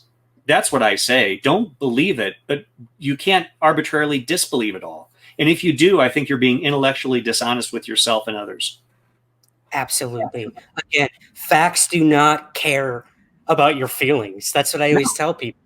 So you're right, man. You're so right. And with this current case, I mean, again, I knew I could count on you or John Greenwald to be all over this thing the minute it happened. Well, John's the master of FOIAs. I bow to John. That's his area. But I just figured, since I was here in New Mexico and since I knew local media would be reaching out and talking to me, I felt I would be remiss if I didn't file a FOIA request. It's like, you're in New Mexico, this just happened, and you're not doing anything about it. So, the best I can do is file a FOIA request and hope for the best. All right, Dave. We've discussed everything I really wanted to dive into personally as a UFO researcher, but now I've got probably some of the most amazing listener questions I've ever gotten for a guest. Great. So let's run through these, man. Our first one comes from Teddy Z on Patreon, and he asks, David, what is the best advice for someone that is just getting in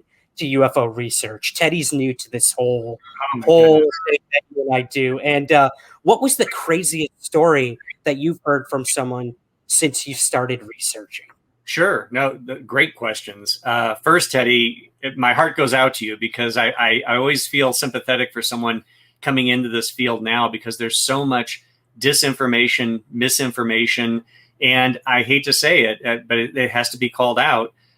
Charlatans and con artists and people that just are spouting conspiracy tales just to spout interesting, tantalizing stories because it helps them make money or it generates book sales. I would recommend that, feel free to reach out to me. I can try to steer you towards what I feel are credible researchers today. I'd be happy to give you some guidance in that respect. But the only thing I can recommend as kind of a general guiding principle, don't take anybody's word for granted, including mine. I always cite my sources so people can go through and vet and verify what I'm telling you is accurate, or at least, Marler quoted an appropriate source. Yes, I found it myself. So I would recommend don't take anybody as offering the gospel truth. Try to verify at all times what information is being conveyed. So that would probably be a general rule. As far as one of the most bizarre reports I ever had, there was a case in St. Louis, Missouri, and it was a couple. It was a mother and a daughter, and they lived very close to downtown St. Louis, kind of South City, and they had called in to report that they were having these repeated UFO sightings. And I don't think I've ever talked about this one publicly, so that's a great question you asked. Myself and another MUFON investigator went there and from Missouri, and we interviewed the two ladies in their home. And they had some interesting stories that were suggestive possibly of missing time, abduction, but they had reported having all of these sightings. So at one point, when we kind of had wrapped up the initial series of interviewing, I had asked, well, could we go outside? You had stated that you had seen an area where this 30-foot object had sat down and kind of pressed down the flowers in your garden. And they're like, sure, we'll go out back. And so they take us out to the back of the house. And then, much like South St. Louis, the homes are very close together with just very small spaces in between. And they said, it's actually the flower bed on the side of the house where it sat down.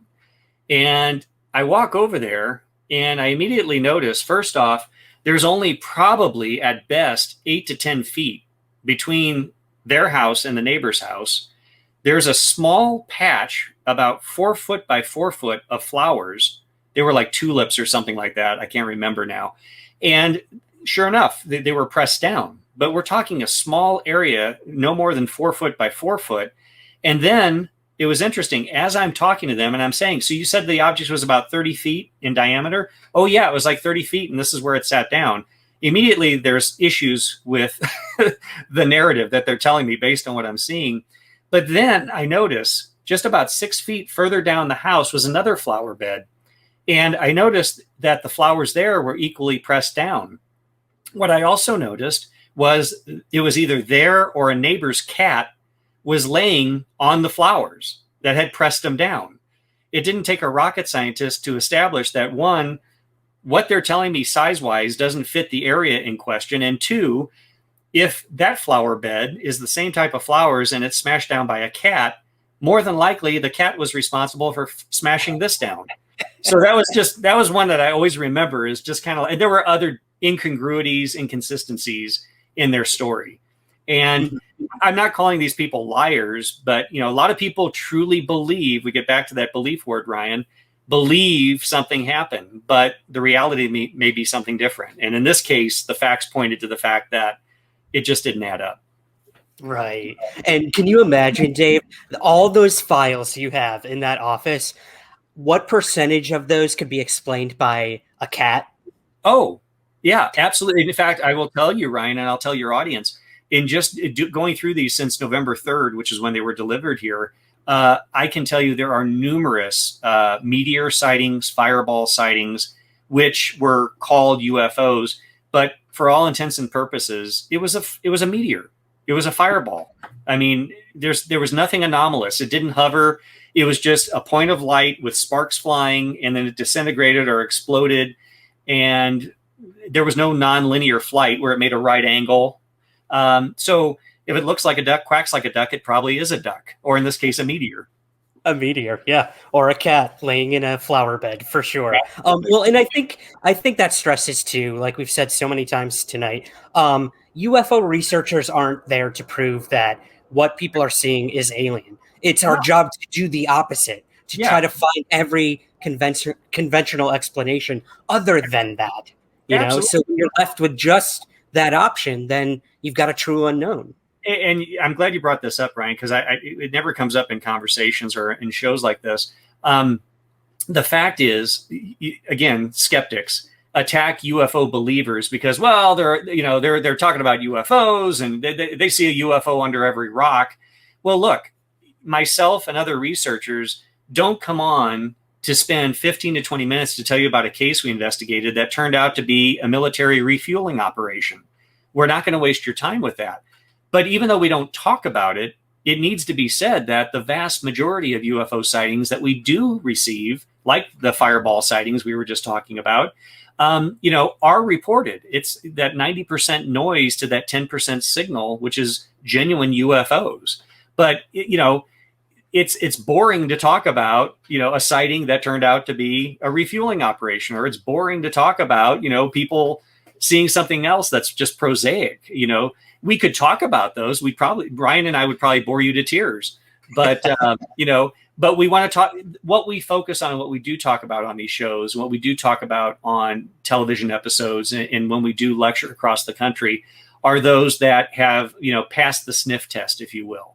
It's not military. It's not natural phenomenon. These are exhibiting unusual characteristics that we need to look at, not believe, but just look at, And again, I don't mean to go off on an anti-skeptic rant, but, the skeptics, they always, will dispense opinions and proclamations without doing any research on the subject. The January 5th case, just an example, the January 5th case, these police officers went out and they saw this triangular UFO. One of the famous skeptics at the time, about a year or so later, was on a documentary, and he said, well, these officers went out expecting to see a UFO. None of the officers I interviewed believed in UFOs prior to this. Some were open to it, but none of them were quote unquote UFO believers. And in fact, some of them said, if you would have came in here a year ago telling me you were investigating UFOs, I would have said, there's the door. And so, But they make these statements like they know the witnesses. They've been on location. They've interviewed them, but they haven't. And that's where, rightly or wrongly, if you like the skeptics or you like the UFO believers or the researchers, I should say, at least the researchers go out and do the legwork as opposed to sitting back in their recliner in California or wherever they're at and just make proclamations based on nothing. And they talk about science. They say they're scientists. They're the antithesis of science. They don't collect the data and then formulate hypotheses. They just arbitrarily assign an explanation in absence of even looking at the evidence. Exactly. It's extremely irresponsible. I couldn't agree with you more. All right. Here's another one from Robert McGee on Patreon. He asks, what is the single most well-documented and proven triangle UFO sighting, in your opinion, David? Anything come to mind? That's a really hard one. Yeah. There's so many. I don't mean to evade the question. I would probably say, just off the top of my head, and I could be wrong, but I'm just going with what comes to mind, is the famous Belgian sighting, where you had an off-duty gendarme who was hosting a house party. He and his guests were seeing these objects with the triangular lighting configuration flying around in the sky, making erratic maneuvers. And then he contacted the local Air Force base. They checked with the 4 separate NATO ground-based tracking stations that were all tracking this, unknown radar target at the exact same location that the witnesses on the ground were observing it. And then again, this is what precipitated the launch of the F-16, piloted by Yves Meelsberg, who was the Belgian pilot, who's only done, I think, 2 public interviews about this. He repeatedly locked on with his onboard radar. As soon as he locked on, one could almost surmise that it's almost as if it detected that, much like our jet fighters can. And as soon as he would achieve lock on, the object would peel away at incredible speeds, either increasing or decreasing at incredible altitudes. He would then close on the object again. He would lock on. It would repeat the same thing. You can chalk up coincidence or, prosaic explanations. But I think that one, because of all the disparate witnesses, because of all the different types of sensing equipment, ground-based radar, airborne radar, the fact that he achieved multiple lock-ons only for it to appear to react to that, to me, that is probably one of the more compelling. I mean, ideally, we want physical evidence. We all want physical evidence with regard to UFOs. But I think that's one of the most credible. And I might add, getting back to what we alluded to earlier, Ryan, the provenance. We have the Belgian Air Force that acknowledged this, that released the radar information. Right. I mean, then Colonel, later General de Brouwer, acknowledged all of this and still to this day acknowledges it. So yeah, I would say that's probably one of the best evidentiary cases for triangular UFOs. I love it. Yeah, and you're right. In lieu of having the craft on the ground and being able to study it, if the Air Force is releasing their data on this event, that's all we could ask for. Right. This is an interesting one. Dan on Reddit asks, is there any observed connections between triangle sightings and saucer sightings? Or have you ever come across reports where different types of UFOs were seen at the same time? You ever seen a saucer trailing behind a triangle, Dave? Well, I haven't. I don't know if I have any saucers trailing a triangle, but that's a great question. And that's actually one of the characteristics I outlined in my book. And I have other cases since then, again, bolstering what I already outlined in the book back in 2013.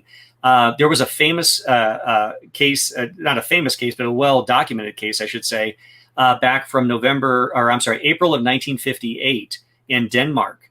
And I include this in my book. It was over the village of Brohyr in Denmark, where a woman observed a large black silent triangle hovering over the village. And she then described, as if that wasn't bizarre enough in 1958, she then described a series of horseshoe-shaped objects flying out of the triangle, each emitting a very bright light. Now, what's interesting, and I mentioned this earlier, if we just had this one woman's testimony, you could believe it or discount it, it's up to you. This was in a Reuters news service article, and the Reuters article goes on to state Reuters was able to confirm the woman's sighting with at least 20 other villagers. So we had a multiple witness account of this, describing not only a black, silent, low-hanging triangle, but these objects coming out. Now, conversely, there are other accounts of these triangles where objects are going into the triangle. The Belgian wave, they had this red orb or light that would fly around independent and then would return to the belly of the object. That's just one case. There was a famous case. It was a British Overseas Airway Corporation flight near Nova Scotia. And this object was seen in 1954, and I talk about it in my book. This garnered worldwide media attention. Captain Howard was the pilot, who was a well-seasoned commercial airline pilot. He, the first officer, Daphne Webster, who was the stewardess, as well as almost all of the crew, or the passengers rather, observed this thing that flew with him for about 15 or 20 minutes at least. And what they saw originally looked like an antique telephone receiver upside down. And then they noticed on each side were three objects, three black dots on each side that were flanking this object. Captain Howard described the parent object, or the main object, that appeared to change shape as they were observing it over this extended period of time.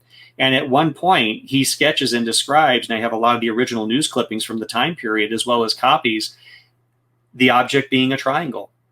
And his attention, the captain's attention, was turned away at one point.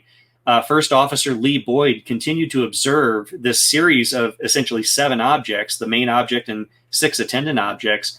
And then while Captain Howard's attention was diverted away, he turns back and he asked the officer, the first officer, "Where did the small objects go? I don't see them." And Officer Lee Boyd responded, "It looked like they went into the larger one." So these are very early cases by pilots describing an early triangular UFO report with attendant or objects along with them. One of the other characteristics that I see in a number of reports, and I almost listed it as a common characteristic, but I felt like I just didn't have enough cases to really warrant that. But it is a common theme with a handful of accounts now, is the fact that these triangles have often been seen with rectangular UFOs. In the January 5th, 2000 case, a later witness came forward stating they saw a rectangular object and they saw the triangle in the same portion of the sky. The November 29th evening that started the whole Belgian wave that I alluded to, that case, the gendarmes saw 2 triangles in the sky, and then the dispatcher, Albert Kreutz in Yupan, stepped out on his balcony to see if he could see anything, and he wasn't in the immediate proximity, but he was laughing at the whole thing. He steps out and he sketched a rectangular object, had kind of the dimensions of like a shoebox, with a bright light at each corner of the rectangle. So you have triangles being reported in the area and a rectangle with lights in each corner. I found an APRO file, an APRO case from their APRO bulletin from the late 70s, where a woman in New York had just arrived home from grocery shopping and they saw a triangular object fly over their neighborhood. They went in to start taking the groceries in, and as they came out, they then saw a rectangular object with the exact same description and sketch. And in my book, I put them side by side with a bright light at each corner of the rectangle. Oh, wow. So coincidence upon coincidence, which you can write off, but I have other cases where they're describing similar things. So this is why I'm anxious to dive into these files to see what else I can find out in other cases that might show similarities. Right. Wow. And I mean, your ability to just rattle off names and dates and everything just astounds me, Dave. It's an art form in itself. But that's so it gets harder as age progresses, I might add. Yeah, I'm starting to feel that, man.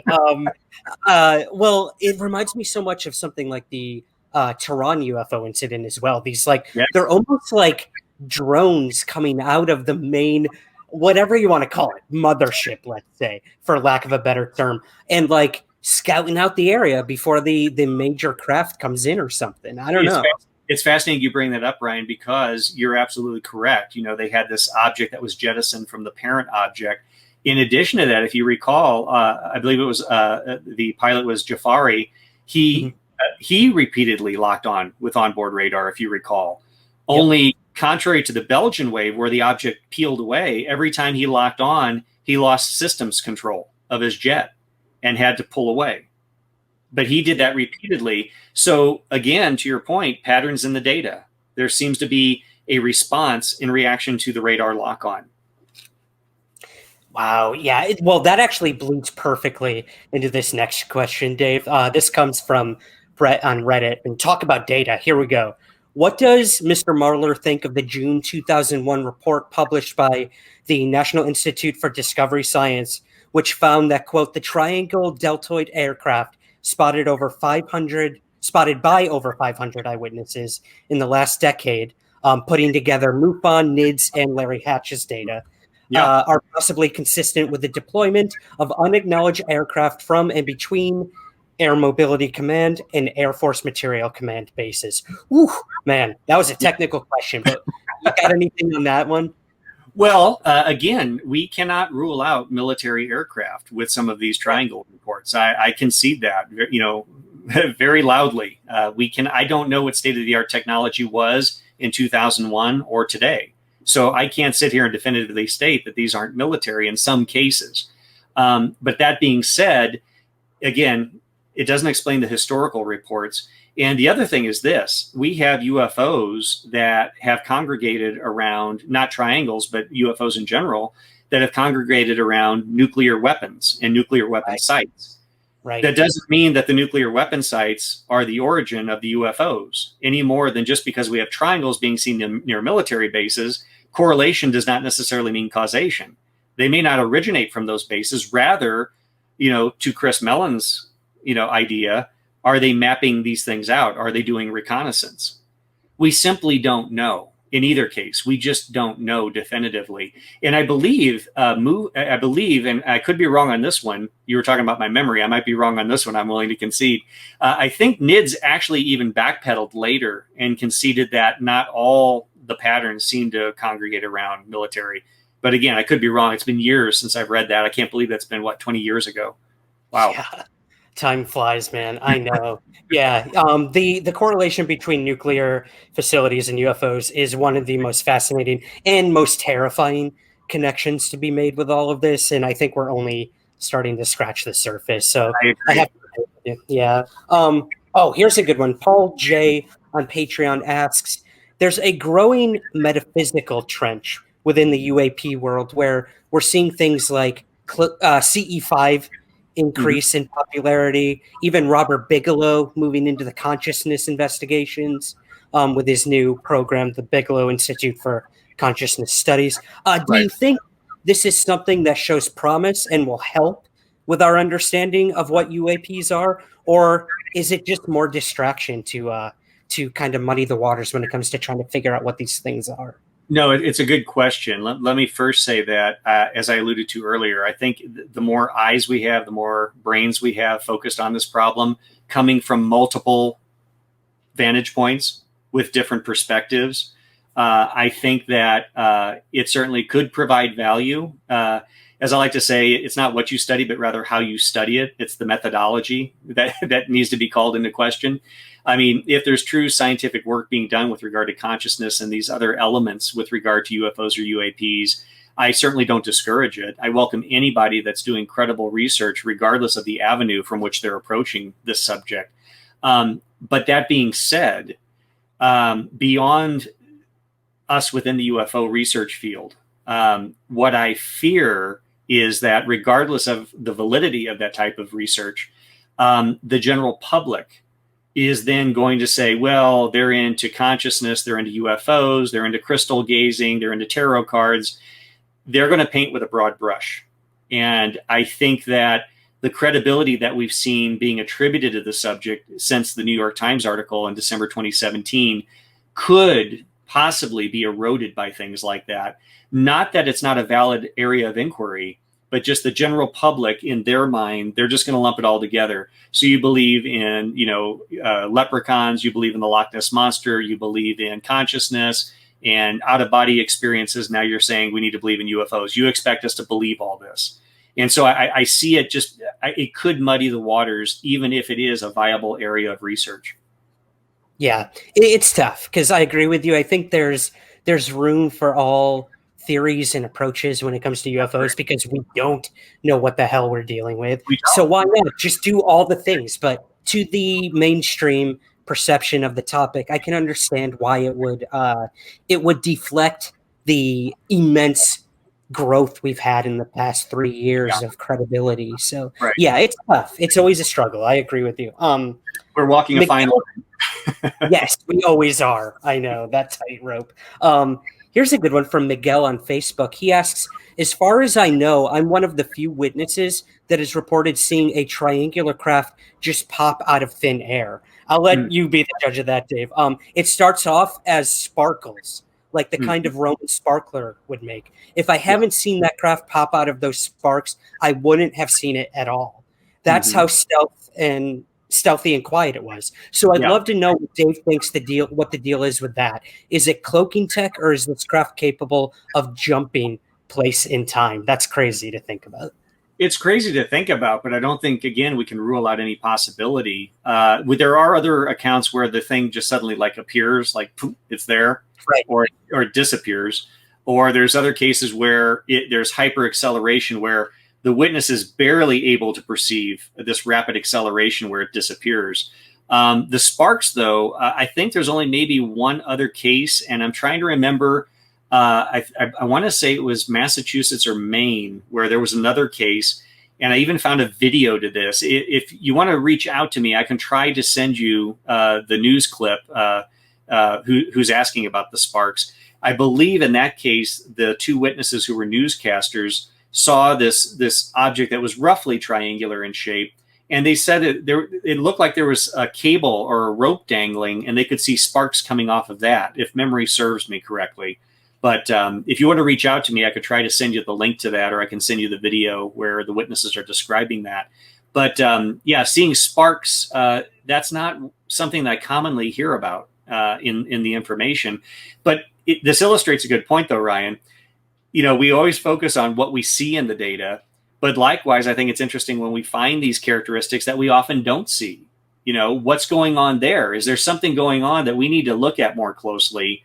And again, looking through this additional data, will we find other cases that maybe show that is a pattern? We just, based on the data we were looking at thus far, hadn't made that connection.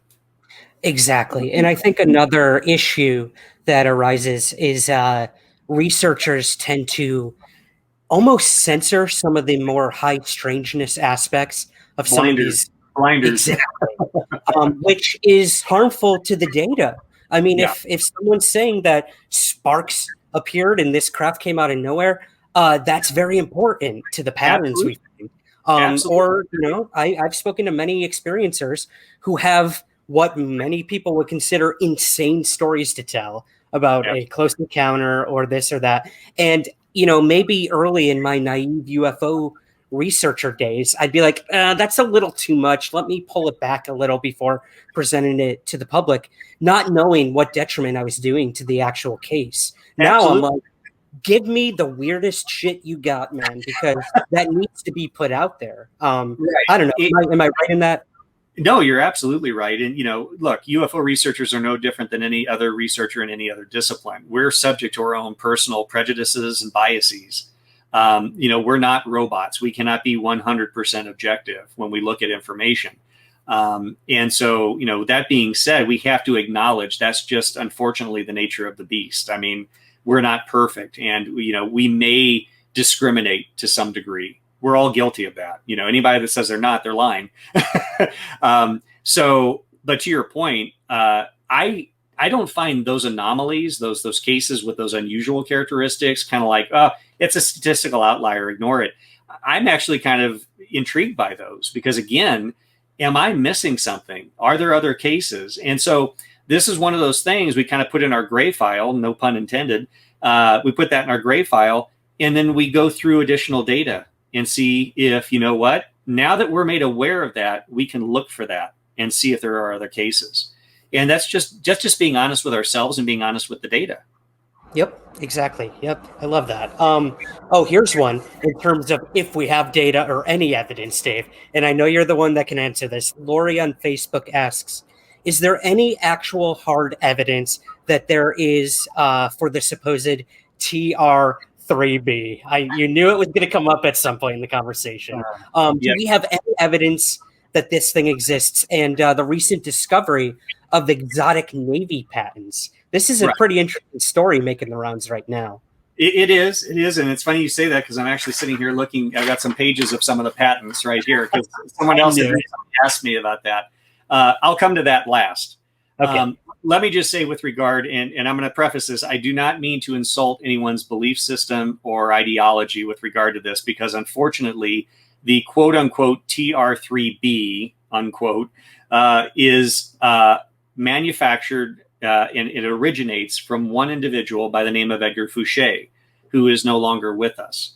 Fouché claimed to have worked at Area 51 and had been involved in some of these exotic technologies that he claims are manufactured technologies, and he even said this. And again, always be wary of people that use the absolute terms. He believed that all triangular UFO reports are manufactured by the military industrial complex.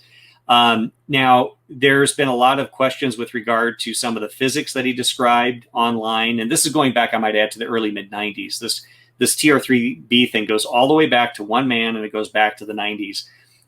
He claimed that, he understood the physics. He even put the physics out there for people to look at. He included really interesting graphic images.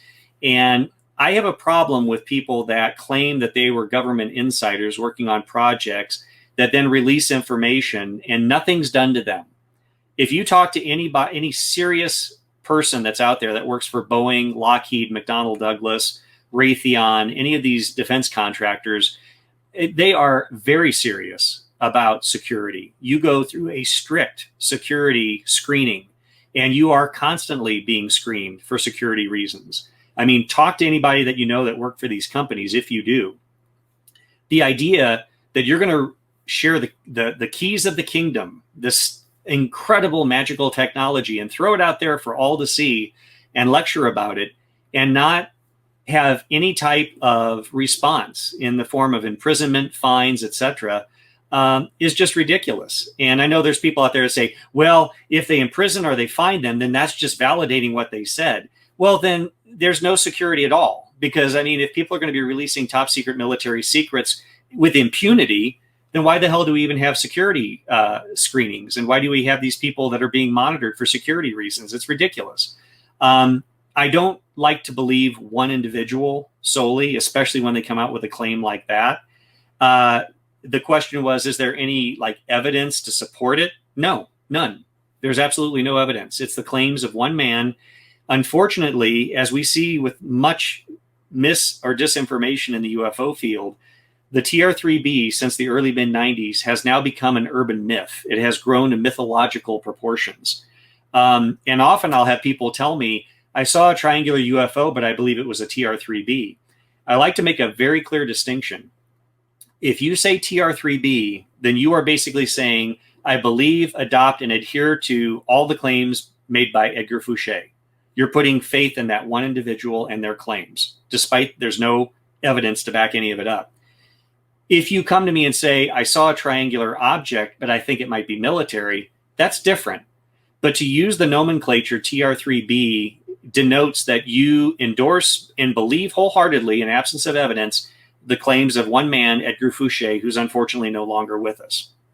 Right. It's almost like saying, I saw the Bob Lazar sports model saucer, right? You're going on the assumption that this one man holds all the answers, right? And if I can, just real quick, Ryan, with regard to the patents, because like I said, I just printed this off the other day and I had it sitting here. There's a number of these purported patents floating around out there. One is a U.S. patent that was done for the Navy. And this was dated, the date of the patent, and I think this is important. The date of the patent is December 4th, 2018. How does this explain what was cited in 2001? How does this explain what was cited in 1967? How does this explain what was cited in 1957 or 1949? Again, you cannot ignore the historical record. The other one that I've seen, and I don't know if this one's legitimate or not. Again, I'm not endorsing these. I'm just simply saying these I know are what's circulating, which are raising a lot of good questions. I think they're valid questions. This one was created July 6th, publication date, July 6th, 2006. And the title is called Triangular Spacecraft. And it shows the stereotypical, for those that are viewing this, your stereotypical triangular UFO.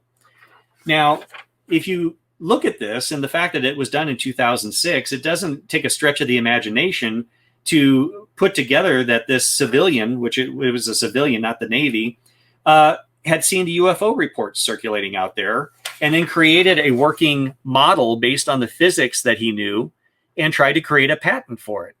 But again, what came first, the chicken or the egg? Well, the reports came way before this in 2006 and certainly way before this one in 2018.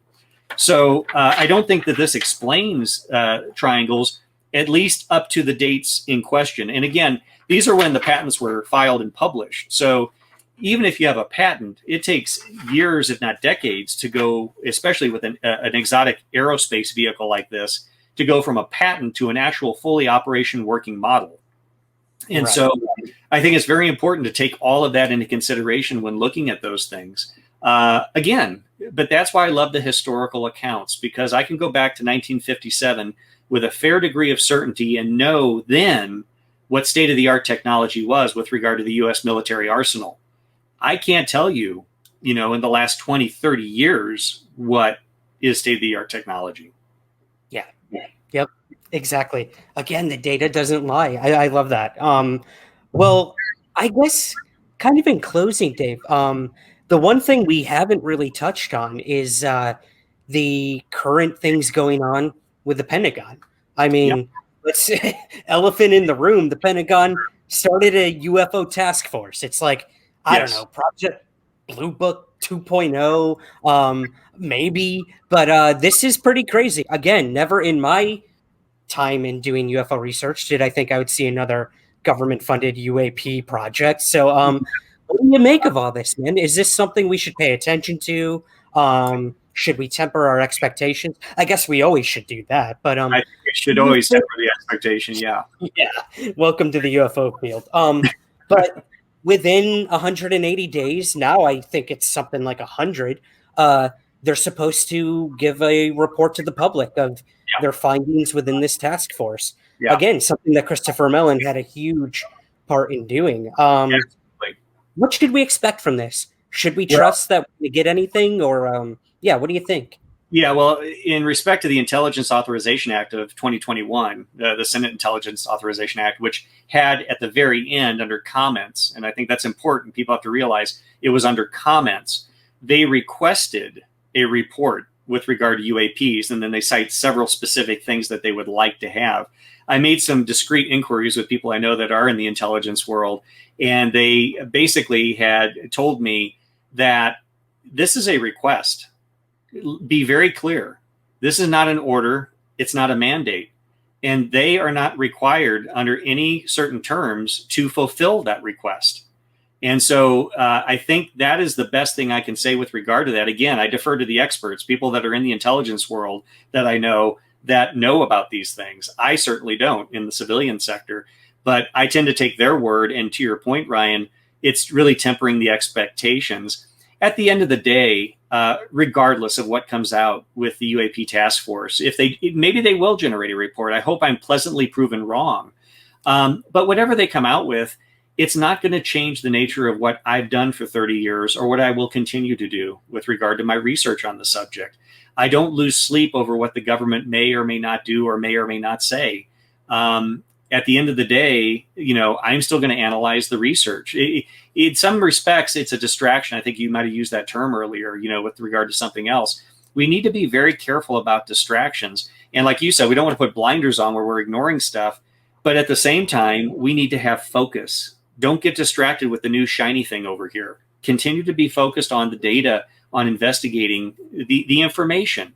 And I used to use the analogy in some of my early lectures for those prior to all of this now with the UAP task force and coming out, where people would look back at Blue Book, they would look back at the government cover-up, quote unquote. And I've always been of the opinion, if you're interested in bugs, I want to go see the bugs in the field, not get an entomologist's opinion of what do you think of the bugs. If you're really interested in bugs, go out in the field and look for the bugs. And that's, I feel like trying to chase down, well, what did the government what did they maybe know or not know back in 1950 or 1960? You're probably never going to know. You're probably going to get thrown a lot of red herrings. And at the end of the day, how is that helping you answer what are UFOs? Look at the UFO reports themselves. That is ultimately the crux of this whole phenomenon, or what people are reporting. Yes, exactly. And by saying people, I think it's also important to keep in mind civilian witnesses. I mean, yes, having a pilot or a military officer, trained observers is very important, and that's what I think a lot of the mainstream is going to pay attention to, Right. and what this UAP task force is probably going to be looking at. But for every one of those military cases, there's 100 civilians who saw a triangle or saw a saucer. And if I can add one more comment to that, people are like, well, come on, Marler, you're being overly skeptical. They're going to come out with a report. Another reason I say that is based on the input of people that know a lot more than I do about these things, but also look at the 3 DoD videos that have been released since December 2017.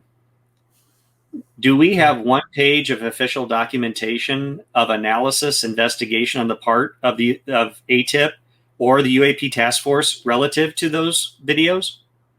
We don't have one page, zero, nada. So the best predictor of future behavior is past behavior.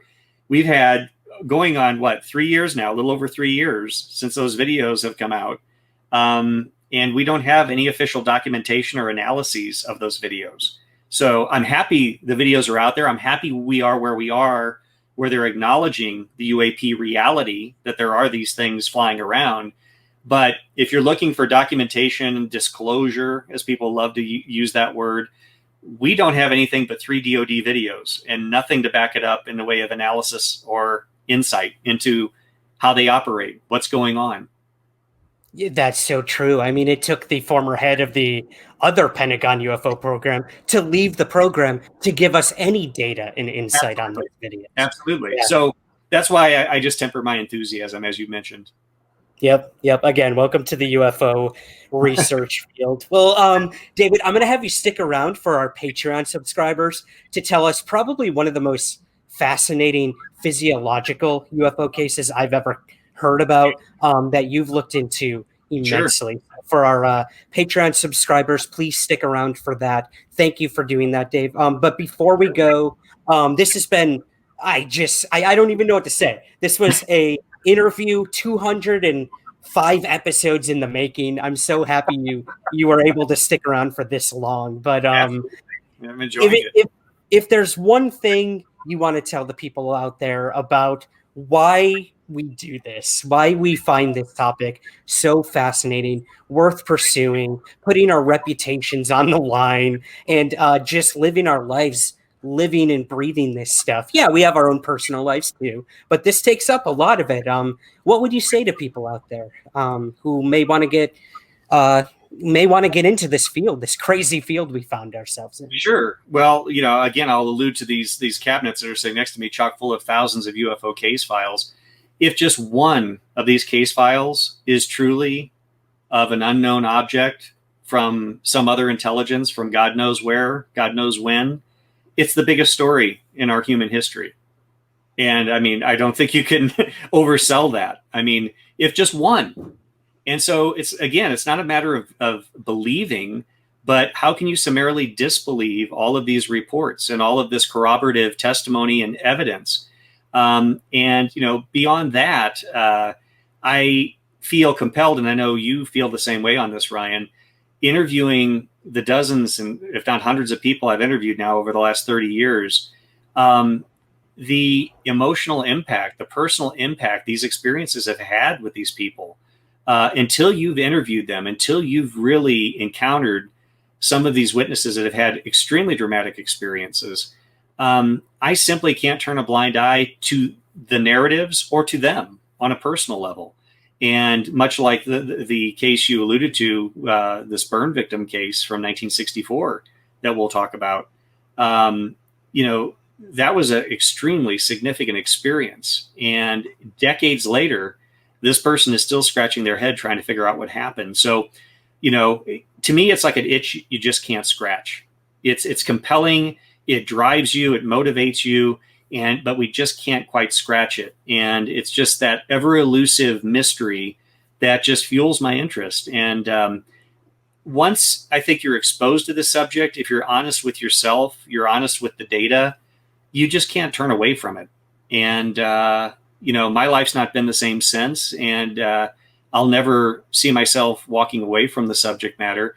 It's just too compelling. The questions that it raises with regard to who we are, where we are, our place in reality, what is reality? It just begs all those questions. And so I don't see, I'm biased, of course, but I don't see how you can't be interested in UFOs, quite honestly. I couldn't put it better, man. That is a mic drop if I've ever heard one, for sure. But before we go, please tell us, where can we find the book and everything you're up to? Sure. Probably best to go to my website, www.davidmarlerufo.com. There's a link to Amazon where you can purchase that. There's an old link to Amazon where I know some people will click on it and it says not available. The book is available, but best to go through my website, and there's a link right on the main page. You can click on the book cover. It'll take you right there. And the one thing I would ask, though, is, obviously, if you purchase the book or if you have purchased the book, if you haven't reached out with feedback, both on Amazon, which is always very helpful, I always appreciate reader feedback. It helps me gauge, am I providing valuable information? And, how is that helping you in your research endeavors and in your investigation of this subject? I love that, man. And I look forward to hopefully making it out there to dig through those files with you someday. You have an invitation, Ryan. You just let me know, and we'll have that door wide open for you. Thank you, David, and thank you so much for coming on Somewhere in the Skies. Sure, absolutely. Thank you.